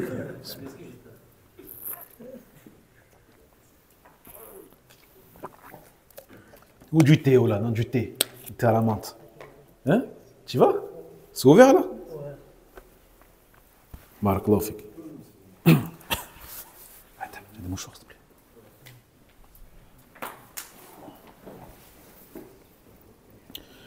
ثم قال رحمه الله بارك الله فيك سيبوني فيك قال والرجم حق على من زنى وقد أحسن إذا اعترف أو قامت عليه بينته وقد رجم رسول الله صلى الله عليه وسلم وقد رجمت الأئمة الراشدون. Puis le 41e fondement, eh bien, le fait que la lapidation est un droit, bien sûr, pour le gouverneur, et un l'égard du gouverneur, à l'encontre de celui qui a commis la fornication en ayant été marié, en ayant déjà été marié et en ayant consommé son mariage d'un mariage valide. Si la personne avoue ou si toutes les preuves ont été établies contre elle. 42e fondement, eh bien, croire que le messager d'Allah sallallahu alayhi wa sallam a lui-même déjà appliqué cette sentence. Et 43e fondement, croire que les imams après lui, parmi les compagnons et après eux, ont appliqué cette sentence. فمما يجزم به أهل السنة والجماعة أن من زنى وهو محصن وثبت عليه الزنا أنه يرجم فيرجم حتى يموت وهذا في الحقيقة بإجماع أهل السنة وباتفاق الفقهاء. D'accord? Donc encore une fois, parmi les fondements de la sunna, croire que celui qui a commis la fornication en étant muhsan. Le muhsan, ce n'est pas celui qui n'a jamais été marié. Celui qui n'a jamais été marié, on dit que il est bekr. Donc celui-là, s'il commet la fornication, on a vu tout à l'heure, c'est la flagellation. Quant à celui qui est muhsan, c'est-à-dire la personne libre, pubère, doué de raison. Libre, pubère, doué de raison et qui a déjà été marié d'un acte de mariage valide et qui a consommé son mariage. Il est devenu asbaha muhsana. Donc celui qui est devenu muhsana, s'il commet cet acte-là, il méritera des mains du gouverneur cette sentence. Jaïd. Et ceci à l'unanimité des Ahl Sunnah et des juristes. قال ابن قدامة أجمع أصحاب رسول الله صلى الله عليه وسلم. Et sur le consensus des compagnons رضي الله عنهم.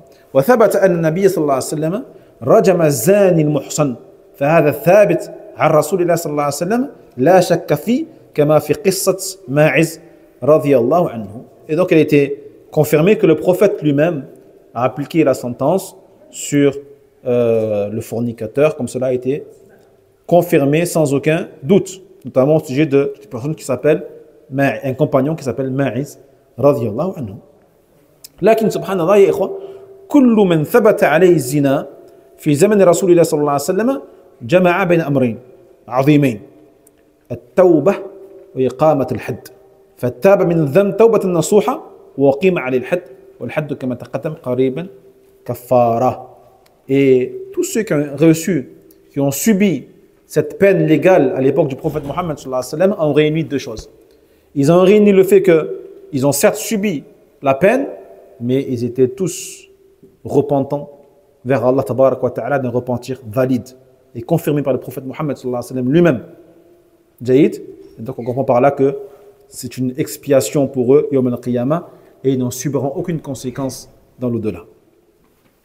قال رحمه الله من انتقص أحدا من أصحاب رسول الله صلى الله عليه وسلم أو أبغضه بحدث منه أو ذكر مساويه كان مبتدعا حتى يترحم عليهم جميعا ويكون قلبه لهم سليما. 44e fondement, celui qui manque de respect ou qui dénigre un des compagnons du messager d'Allah sallallahu alayhi wa sallam, ou qui les déteste, ou qui déteste un des compagnons, radiyallahu anhum, à cause d'un incident qui s'est produit à leur époque, ou alors en les critiquant et en mentionnant leurs défauts, eh bien ce dernier est un innovateur et restera un innovateur tant qu'il ne dira pas et qu'il n'invoquera pas pour les compagnons la rahma et l'agrément d'Allah tabarak wa ta'ala.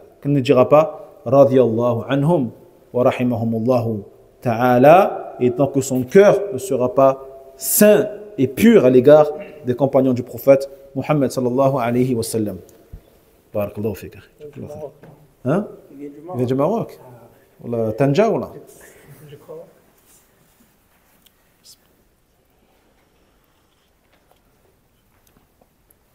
Non, il n'est pas assez sucré pour venir du Maroc.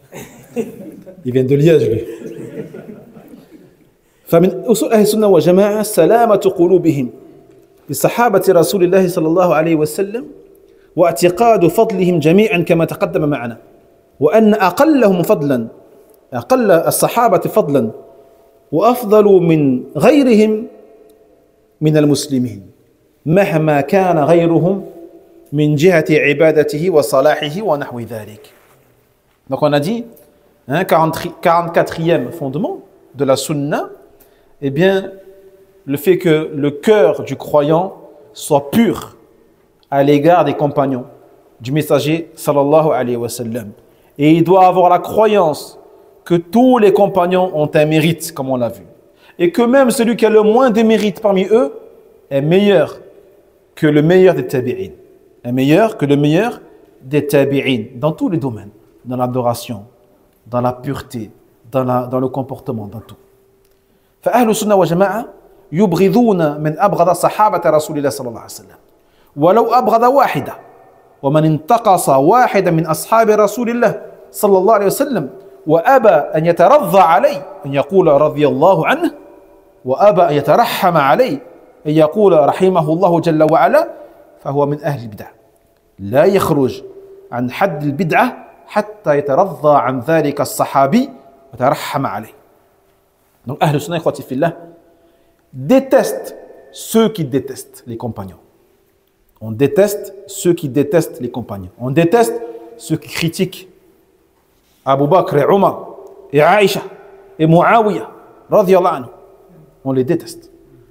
Même s'ils en détestent qu'un seul. Même s'ils ne détestent que Ali par exemple. Eh bien on le déteste pour cela.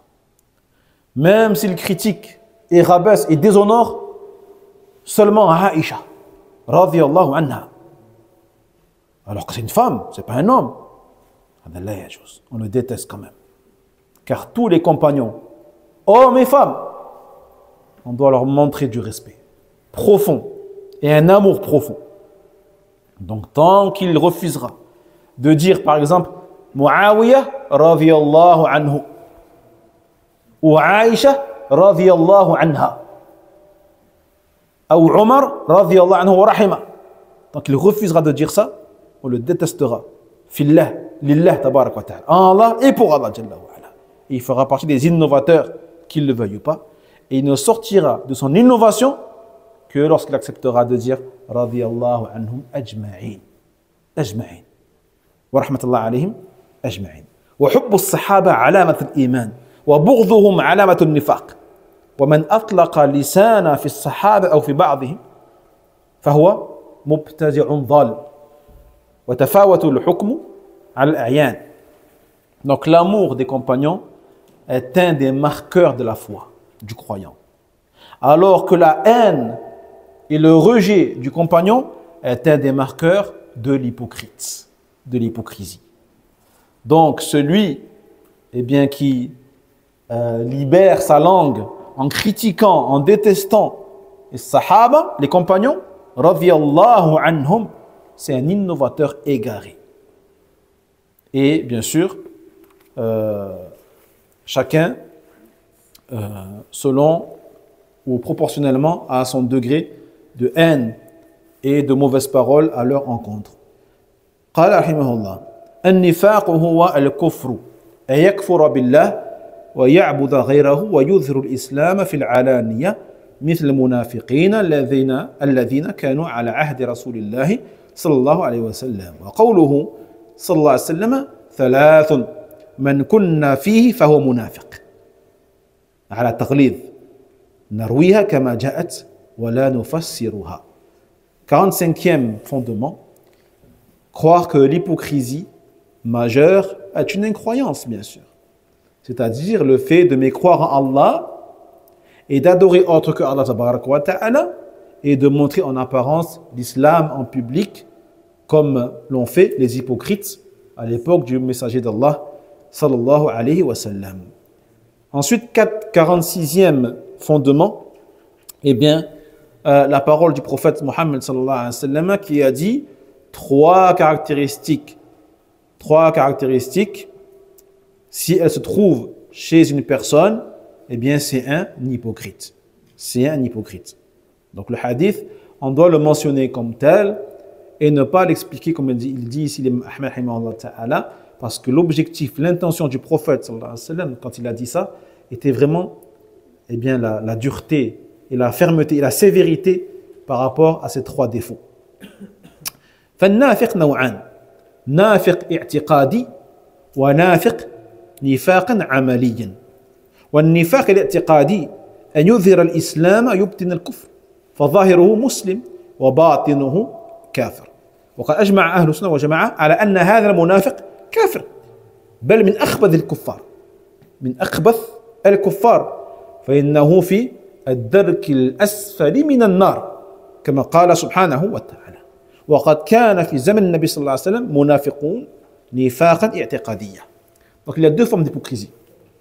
Il y a l'hypocrisie au niveau de la croyance et une autre au niveau des actes. Donc la première forme d'hypocrisie, l'hypocrisie de la croyance. C'est laquelle? C'est celui qui se trouve chez celui qui montre l'islam et qui cache el-kufr, l'incroyance. Donc lui en apparence, pour nous c'est un musulman. Pour nous en apparence c'est un musulman. S'il meurt, on prie sur lui, on invoque pour lui, on demande pardon pour lui, Allah tabarak wa ta'ala. Jaïd, mais auprès d'Allah c'est un kafir. Auprès d'Allah c'est un kafir. Taïb. Donc Ahl Sunnah sont unanimes sur le fait que le munafiq, l'hypocrite, d'une hypocrisie de la croyance est un incroyant et c'est même le pire des incroyants. Car il dit Allah tabarak wa ta'ala dans le sens que les hypocrites seront au degré le plus bas de l'enfer. Et sachez que il existait déjà à l'époque du prophète Mohammed sallallahu alayhi wa sallam, que dire alors à notre époque? وأما النفاق العملي فهو من كبائر الذنوب يكفي في قبحه أنه سمي نفاقا فالذي يكذب مثلا إذا حدث ويفجر إذا خاصم ويخون الأمانة ويخلف الوعد إذا كان متصفا بواحدة من هذه الصفات كان في صفة من نفاق فإن اجتمعت فيه كان منافقا خالصا. Maintenant on passe à la seconde catégorie qui est l'hypocrisie au niveau des actes, al-amali. Cette hypocrisie fait partie des péchés majeurs, premièrement. Donc même si cela n'exclut pas la personne de l'islam, elles font partie quand même des péchés majeurs. Jaïd. Et cela nous est montré de par le fait que le prophète il est nommé nifaq, hypocrisie. Par exemple, celui qui ment lorsqu'il parle. Donc celui qui ment lorsqu'il parle, il aura une des sifat des hypocrites.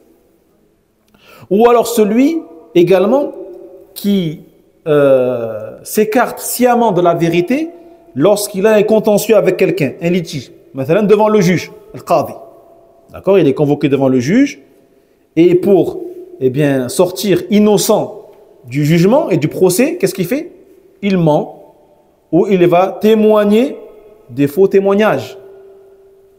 Afin de rendre le mensonge vérité et la vérité mensonge. هذا من علامات النفاق. Lui, c'est un hypocrite. Ou celui qui trahit le dépôt. Al-amana. هذا منافق. Ou celui qui ne respecte pas son engagement. هذا منافق. Même s'il a une de ses sifat ou un de ses défauts, eh bien, il aura un des défauts de l'hypocrisie. Jaïd. Par contre, s'il les réunit tous, comme l'a dit le prophète Mohammed sallallahu alayhi wa sallam, هذا منافق خالص. Ça sera un pur hypocrite. Un pur hypocrite. طيب. فماذا نفعل في هذه الجملة؟ كان منافقا خالصا. يقول لك أحمد هذه من نصوص الوعيد. والأصل في نصوص الوعيد أن نذكرها كما هي ونمرها ما نفسرها لأنك إذا فسرتها هانت في قلوب الناس. Donc, qu'est-ce qu'on fait, mes frères, de ce hadith dans lequel il dit le prophète sallallahu alayhi wa sallam, celui qui réunit tous ces défauts des hypocrites, eh bien c'est un pur hypocrite. Munafiq khalisan. Il dit l'imam Ahmed rahimahullah ta'ala, ce genre de textes-là font partie des textes al-wa'idiyya, des textes d'intimidation, des textes de menaces qui sont là pour faire peur, qui sont là pour dissuader, pas pour donner de l'espoir, mais pour dissuader. C'est pour cela qu'il dit ici que la base, lorsque nous citons ces hadiths-là, on cite et on dit ce qu'a dit le prophète Mohammed et on ne détaille pas.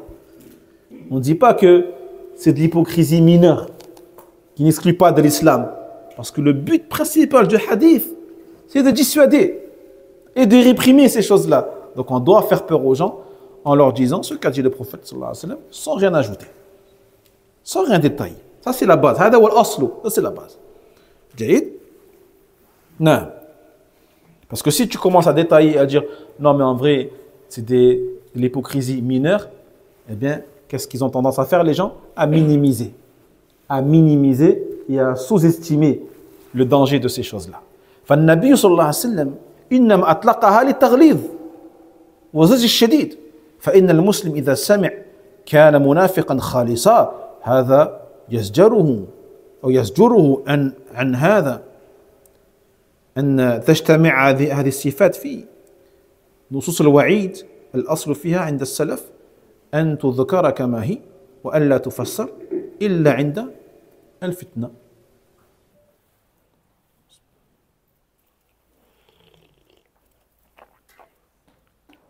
إذن نصوص الوعيد الأصل فيها عند سلفنا الصالح أن تذكر كما هي وألا تفسر إلا عند الفتنة كأن يظهر التكفير عند الناس والتكفير المسلمين بالكبائر واحتاج أهل التكفير بالنصوص الوعيد فهنا يفسر. Donc la base concernant les textes de menaces, comme ce texte-là, le hadith concernant l'hypocrisie au niveau des actes, et qu'on les mentionne comme tels, sans détailler, sans dire que ce ne sont pas des choses qui rendent incroyant la personne, sauf en cas de fitna, en cas de trouble, c'est-à-dire, sauf si tu vis dans un environnement où les gens rendent incroyants mécréants, les gens à cause des péchés majeurs. Ou par exemple, tu vis dans un pays ou une ville où il y a beaucoup de khawarij, beaucoup de takfiriyoun. Dans ce cas-là, tu détailles. Pour ne pas, justement, pour écarter, éloigner les gens de leur croyance. Jaïd, parce que ces gens-là utilisent ces textes-là, justement, pour dire que celui qui ment, c'est un kafir. Ou celui qui cache la vérité lorsqu'il est devant le juge, c'est un kafir. Dans ce cas-là, tu détailles. Mais sinon, la base, tu ne détailles pas et tu dis, comme a dit le prophète Mohammed sallallahu alayhi wa sallam. فهنا يضطر لدفع الفتنة إلى تفسير هذه النصوص وبيان أنها نصوص وعيد تحت المشيئة، إن شاء الله أنفذها وإن شاء عفى عن أهلها. وهذا منهج رشيد عند أهل السنة والجماعة في التعامل مع نصوص الوعيد. طيب on continue. Ouais, c'est bon. Dis-moi quand il reste 1 minute, tu me dis ça. وقوله صلى الله عليه وسلم لا ترجعوا بعدي كفارا ضلالا يضرب بعضكم رقاب بعض. هذا هو الأصل السابع والأربعون. مثل إذا التقى المسلمان بسيفهما فالقاتل والمقتول في النار. ومثل سباب المسلم فسوق وقتاله كفر. ومثل من قال لأخيه يا كافر فقد باء بها أحدهما. ومثل كفر بالله تبرؤ من نسب فإن دق، ونحو ذلك من الأحاديث مما قد صح وحفظ فإن نسلم له وإن لم نعلم تفسيرها ولا نتكلم فيها ولا نجادل فيها ولا نفسر هذه الأحاديث إلا مثل ما جاءت لا نردها إلا بأحق منها أو بأحق منها. 47e principe des fondements et des principes de la sunna, eh bien, celui qui est dans le hadith du prophète Mohammed sallallahu alayhi wa sallam qui a dit « Ne retournez pas après moi à la mécréance, égarés, en vous frappant le cou les uns les autres. » فهذه النصوص الوعيد كلها من نصوص الوعيد، فنمرها كما هي ونسمعها أو نسمعها الناس كما هي، فنقول قال النبي صلى الله عليه وسلم لا ترجعوا بعدي كفارا ضلالا يضرب بعضكم رقاب بعض.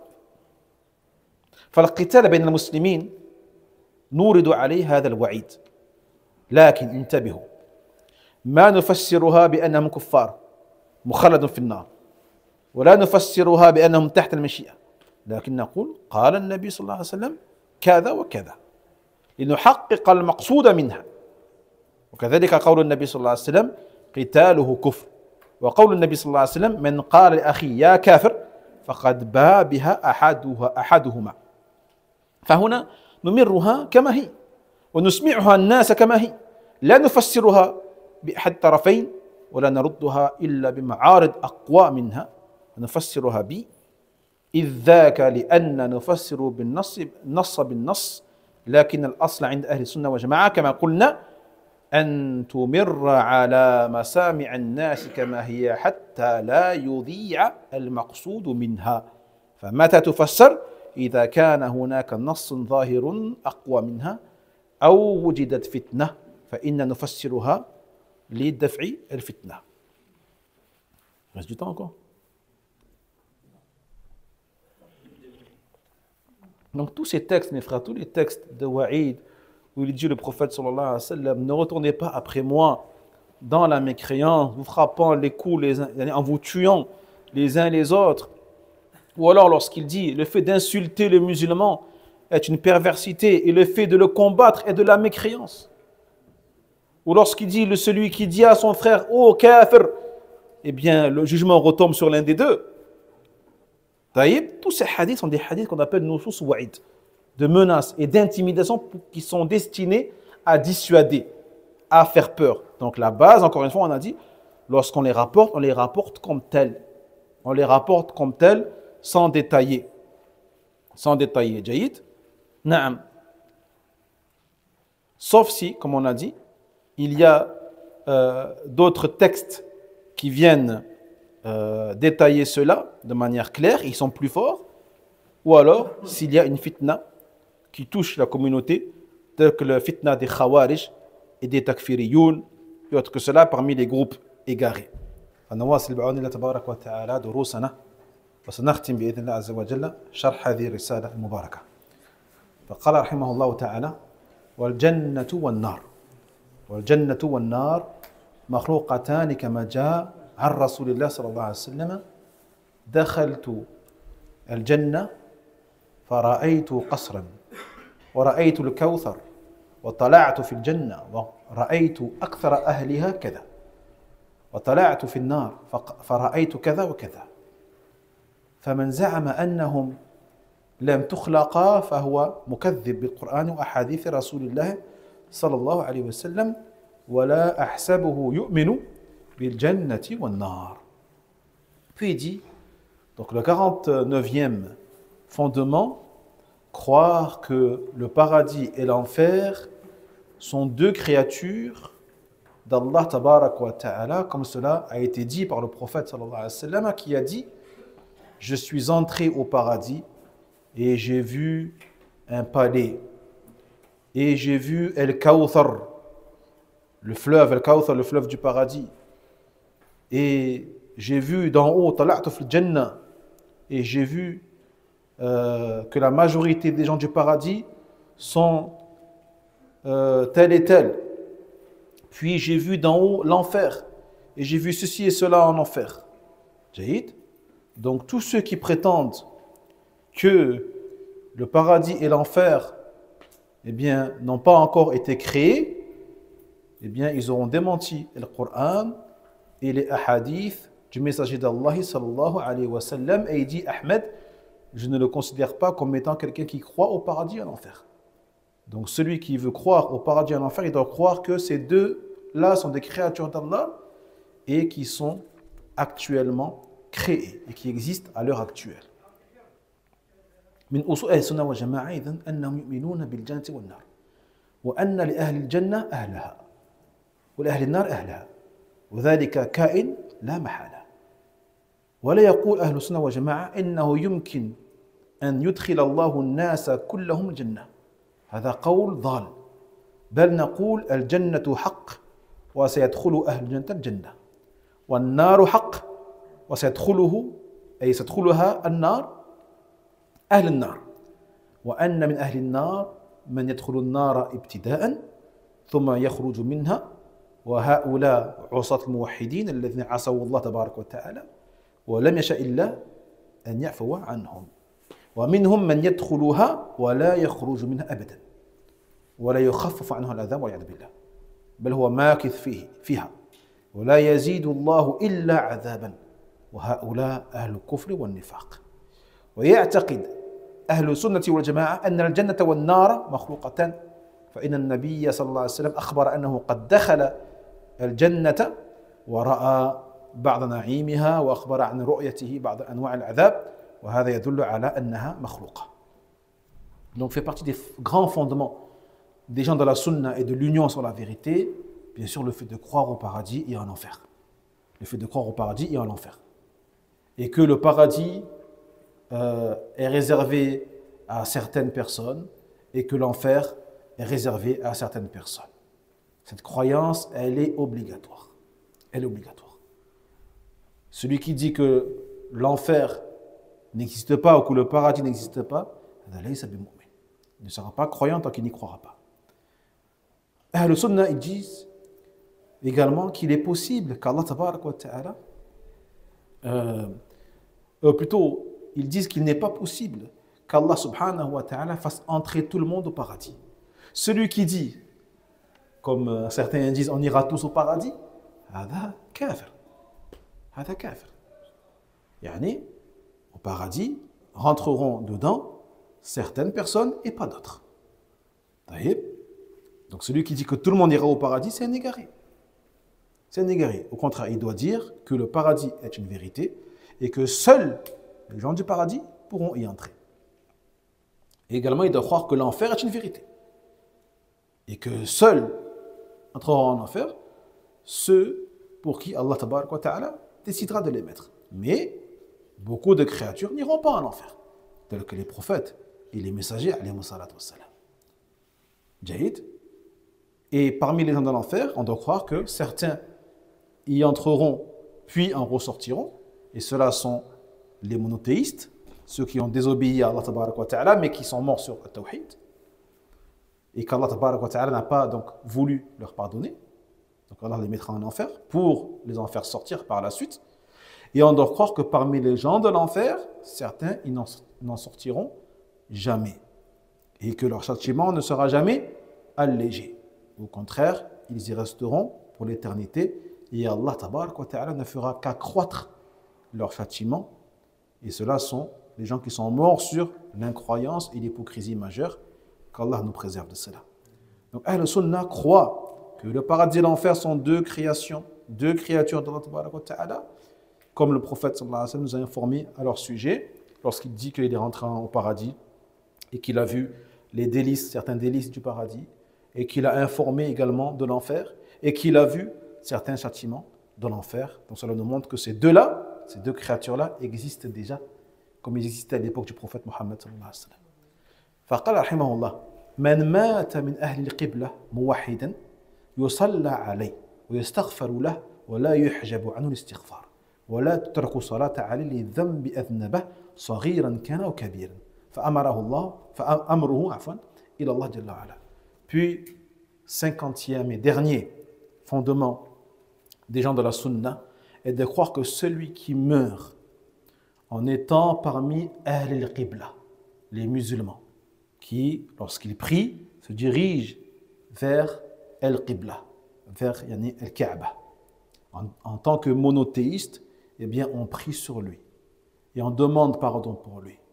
Et rien ne peut nous empêcher de demander pardon pour lui et de faire la prière sur lui, quel que soit le péché qu'il a commis.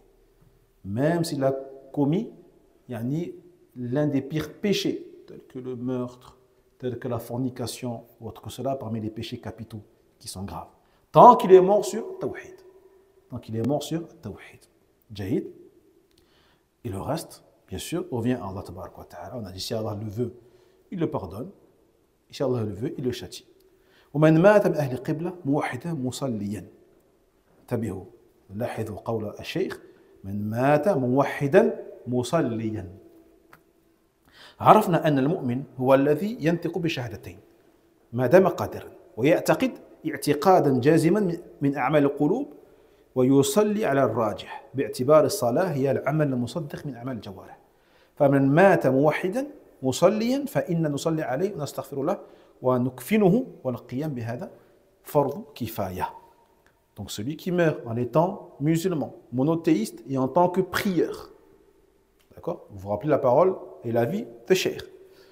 Il dit, nous savons que le croyant qui prononce les deux témoignages de foi, bien sûr parce qu'il est capable, et qui croit dans son cœur de manière ferme,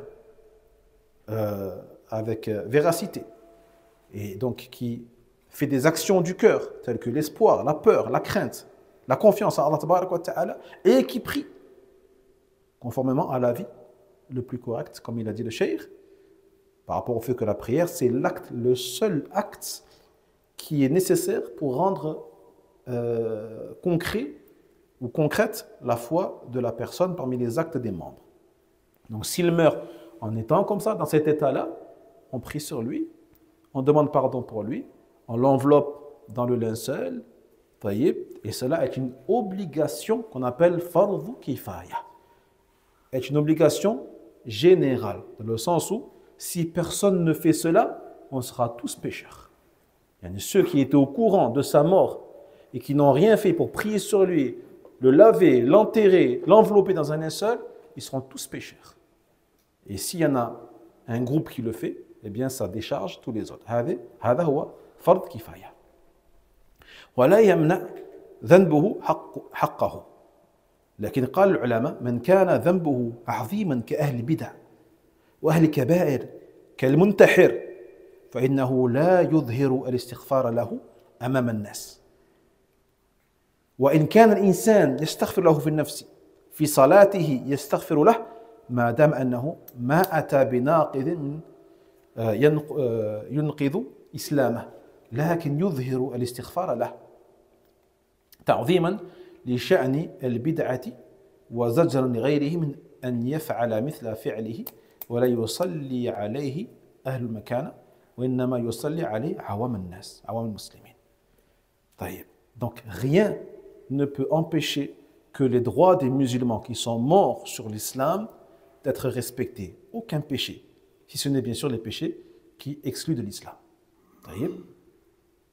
Mais, cela dit, ils disent les savants que si le péché est trop grave, tel que les innovateurs qui appelaient à leurs innovations et qui sont morts sur ça, ou les gens qui sont morts sur des péchés très graves, tels que le suicide, le fait de se suicider. Dans ce cas-là, il dit, le cheikh, on demande pardon pour lui, et pas en public, on le fait en privé, en secret, pour vraiment mettre l'accent sur la gravité de ce que la personne a fait. Jahid, mais on peut demander dans ta prière, en secret, en privé, tu demandes pardon pour lui, tant qu'il n'a pas commis un acte qui annule son islam. Jahid, mais tu ne montres pas en apparence le fait que tu le dises Ghafarallahu la wa rahimahullah. Tu le dis en toi-même, alhamdulillah. Jahid, pour justement montrer la gravité de son acte et pour dissuader les autres qui penseraient à faire la même chose. Parce que celui qui voit ça, qui dit, oh, il n'y a personne qui prie sur lui, ou très peu de gens qui ont prié sur lui, j'entends personne dire rahimahullah ta'ala, eh bien, bon, bien sûr, ça va le décourager de commettre les mêmes choses. Jahid. Et également, prieront sur lui les gens, on va dire, de la masse. Mais les dirigeants, les grands savants, les grands imams ne prieront pas sur lui. Ils ne prieront pas sur lui, taïb, avec les autres, pour, encore une fois, indiquer le danger de ces choses-là. إذن عرفنا أن الموحد المصلي يصلى عليه ويستغفر له وإن كان مذنبا، لكن إذا كان ذنبه عظيما فإنه لا يظهر الاستغفار له ولا يحجب، ولكن لا يظهر ولا يصلي عليه أهل الفضل ما يترك بدون صلاة عليه، لكن لا يصلي عليه أهل الفضل من لقي الله موحدا فإنا نجزم أنه لا يخلد في النار ولا نجزم بدخوله النار. Donc, comme on a dit, et s'il meurt sur ça, bien sûr, on ne dit pas qu'il sera en enfer pour l'éternité, et on ne dit pas même pas qu'il entrera en enfer. On demande à Allah tabaraka wa ta'ala qu'il lui pardonne en secret, en privé. Il se peut qu'Allah tabaraka wa ta'ala le fasse entrer en enfer, certes, mais il se peut qu'Allah tabaraka wa ta'ala lui pardonne. Cela revient à Allah Jalla wa Ala, et Allah il est sage, il est juste. إن لقي الله موحدا مذنبا فإنا نجزم أنه لا يخلد في النار لأنه لا يخلد في النار موحد. Par contre, on peut dire de manière certaine que celui qui rencontre Allah en étant monothéiste, même s'il entre en enfer, il ne sera jamais en enfer pour toujours. Et il en sortira un jour ou l'autre. ولا نجزم بالعفو عنه بل نقول وتحت المشيئة إن شاء الله عذبه وإن شاء غفر له. Et encore une fois, nous disons, il est sous la volonté d'Allah tabaraka wa ta'ala. Si Allah le veut, il le pardonne. Si Allah le veut, il le punit. أما من كان كافرا فإنا لا نصلي عليه ولا ندفنه في مقابر المسلمين ولا نستغفر له فإن لقي الله كافرا إنا نجزم أنه خالد مخلد في النار. Mais celui qui est mort sur le kufr, bien sûr, on a dit, on ne prie pas sur lui. On n'enterre pas avec les musulmans. On ne demande pas pardon pour lui. Et on dit que tous ceux qui meurent sur le kufr akbar seront en enfer pour l'éternité de manière générale, sans cibler personne, sans désigner un individu en particulier, sauf s'il y a un texte.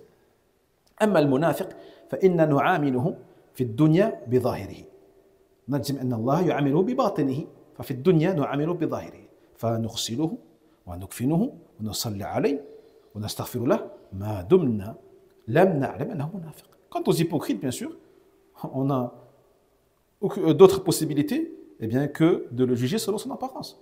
Donc si en apparence il est mort en tant que sur l'islam, on priera sur lui, on fera des du'a pour lui et on demandera pardon pour lui, tant que bien sûr on ne sait pas que c'est un hypocrite. Et comment le savoir si ce n'est s'il l'avoue lui-même? Mais tant qu'il ne l'avoue pas et qu'il meurt sur ça, seul Allah tabaraka wa ta'ala peut savoir cela. ولا سبيل للعلم بذلك إلا بالنص ولا نص ولكن نجزم أنه إن لقي الله منافقا فهو في الدرك الأسفل من النار خالدا مخلدا في النار.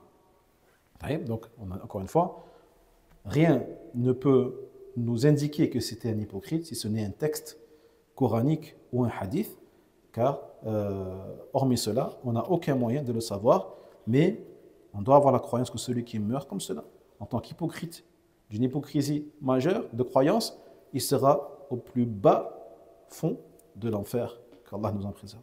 وبهذا نكون قد ختمنا هذا التعليق الكلي على هذه الأصول العظيمة التي ينبغي علينا يا إخوة أن نتعلمها وأن نعلمها وأنا يعني الشيخ يقول وأنا أرى أنه ينبغي علينا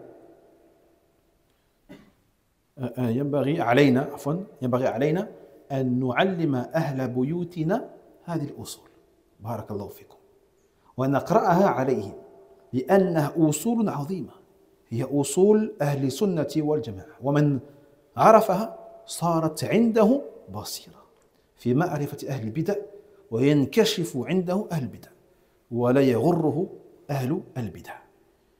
Donc c'est ainsi qu'on a terminé بإذن الله عز وجل يعني le commentaire on va dire global parce que c'est même pas un commentaire détaillé c'est un commentaire qui est global mais il y a des commentaires des explications qui sont beaucoup plus détaillés et beaucoup plus vastes que cela que je vous invite Inch'Allah un jour à étudier mais alhamdoulilah celui qui déjà a appris ces principes-là donc on a dit il y en a combien en tout 50 d'accord se doit de les apprendre et de les réviser quand vous rentrerez à la maison mettez au propre les 50 principes les 50 fondements et révisez-les apprenez-les mémorisez-les Jahid car il est obligatoire pour nous de les connaître bien sûr et ensuite de les enseigner aux gens en commençant par nos familles nos frères, nos sœurs, nos parents, nos enfants Taïb, c'est important donc tu prends les fondements un par un et tu les énonces, tu les évoques, tu les expliques selon ta compréhension, selon ta capacité bien sûr Taïb, parce que ce sont les fondements importants, plus que importants ceux de Ahl Sunnah wal Jama'a. Donc celui qui les connaît et qui les maîtrise, il aura en lui une clairvoyance. Le furqan, le discernement. Allah Jalla wa Ala, il donnera le discernement afin de distinguer les gens des passions, les gens de l'innovation. Il fera la part de manière simple entre le sunni et celui qui n'est pas sunni.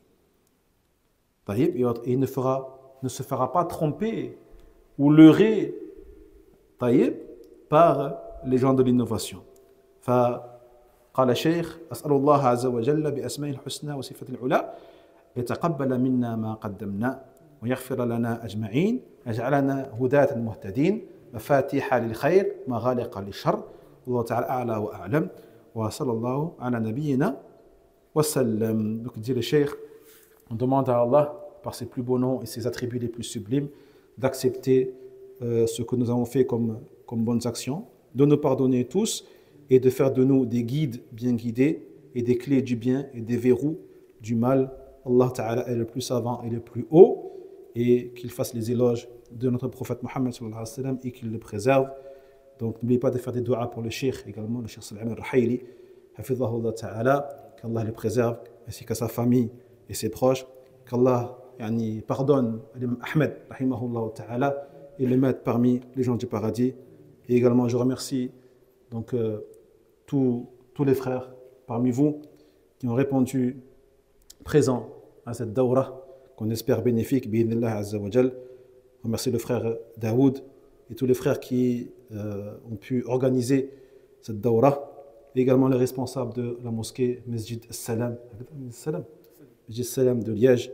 Qu'Allah les préserve, qu'Allah leur donne tawfiq dans tout ce qu'ils font, notamment dans la da'wa à Allah tabarak wa ta'ala et dans l'adoration d'Allah subhanahu wa ta'ala.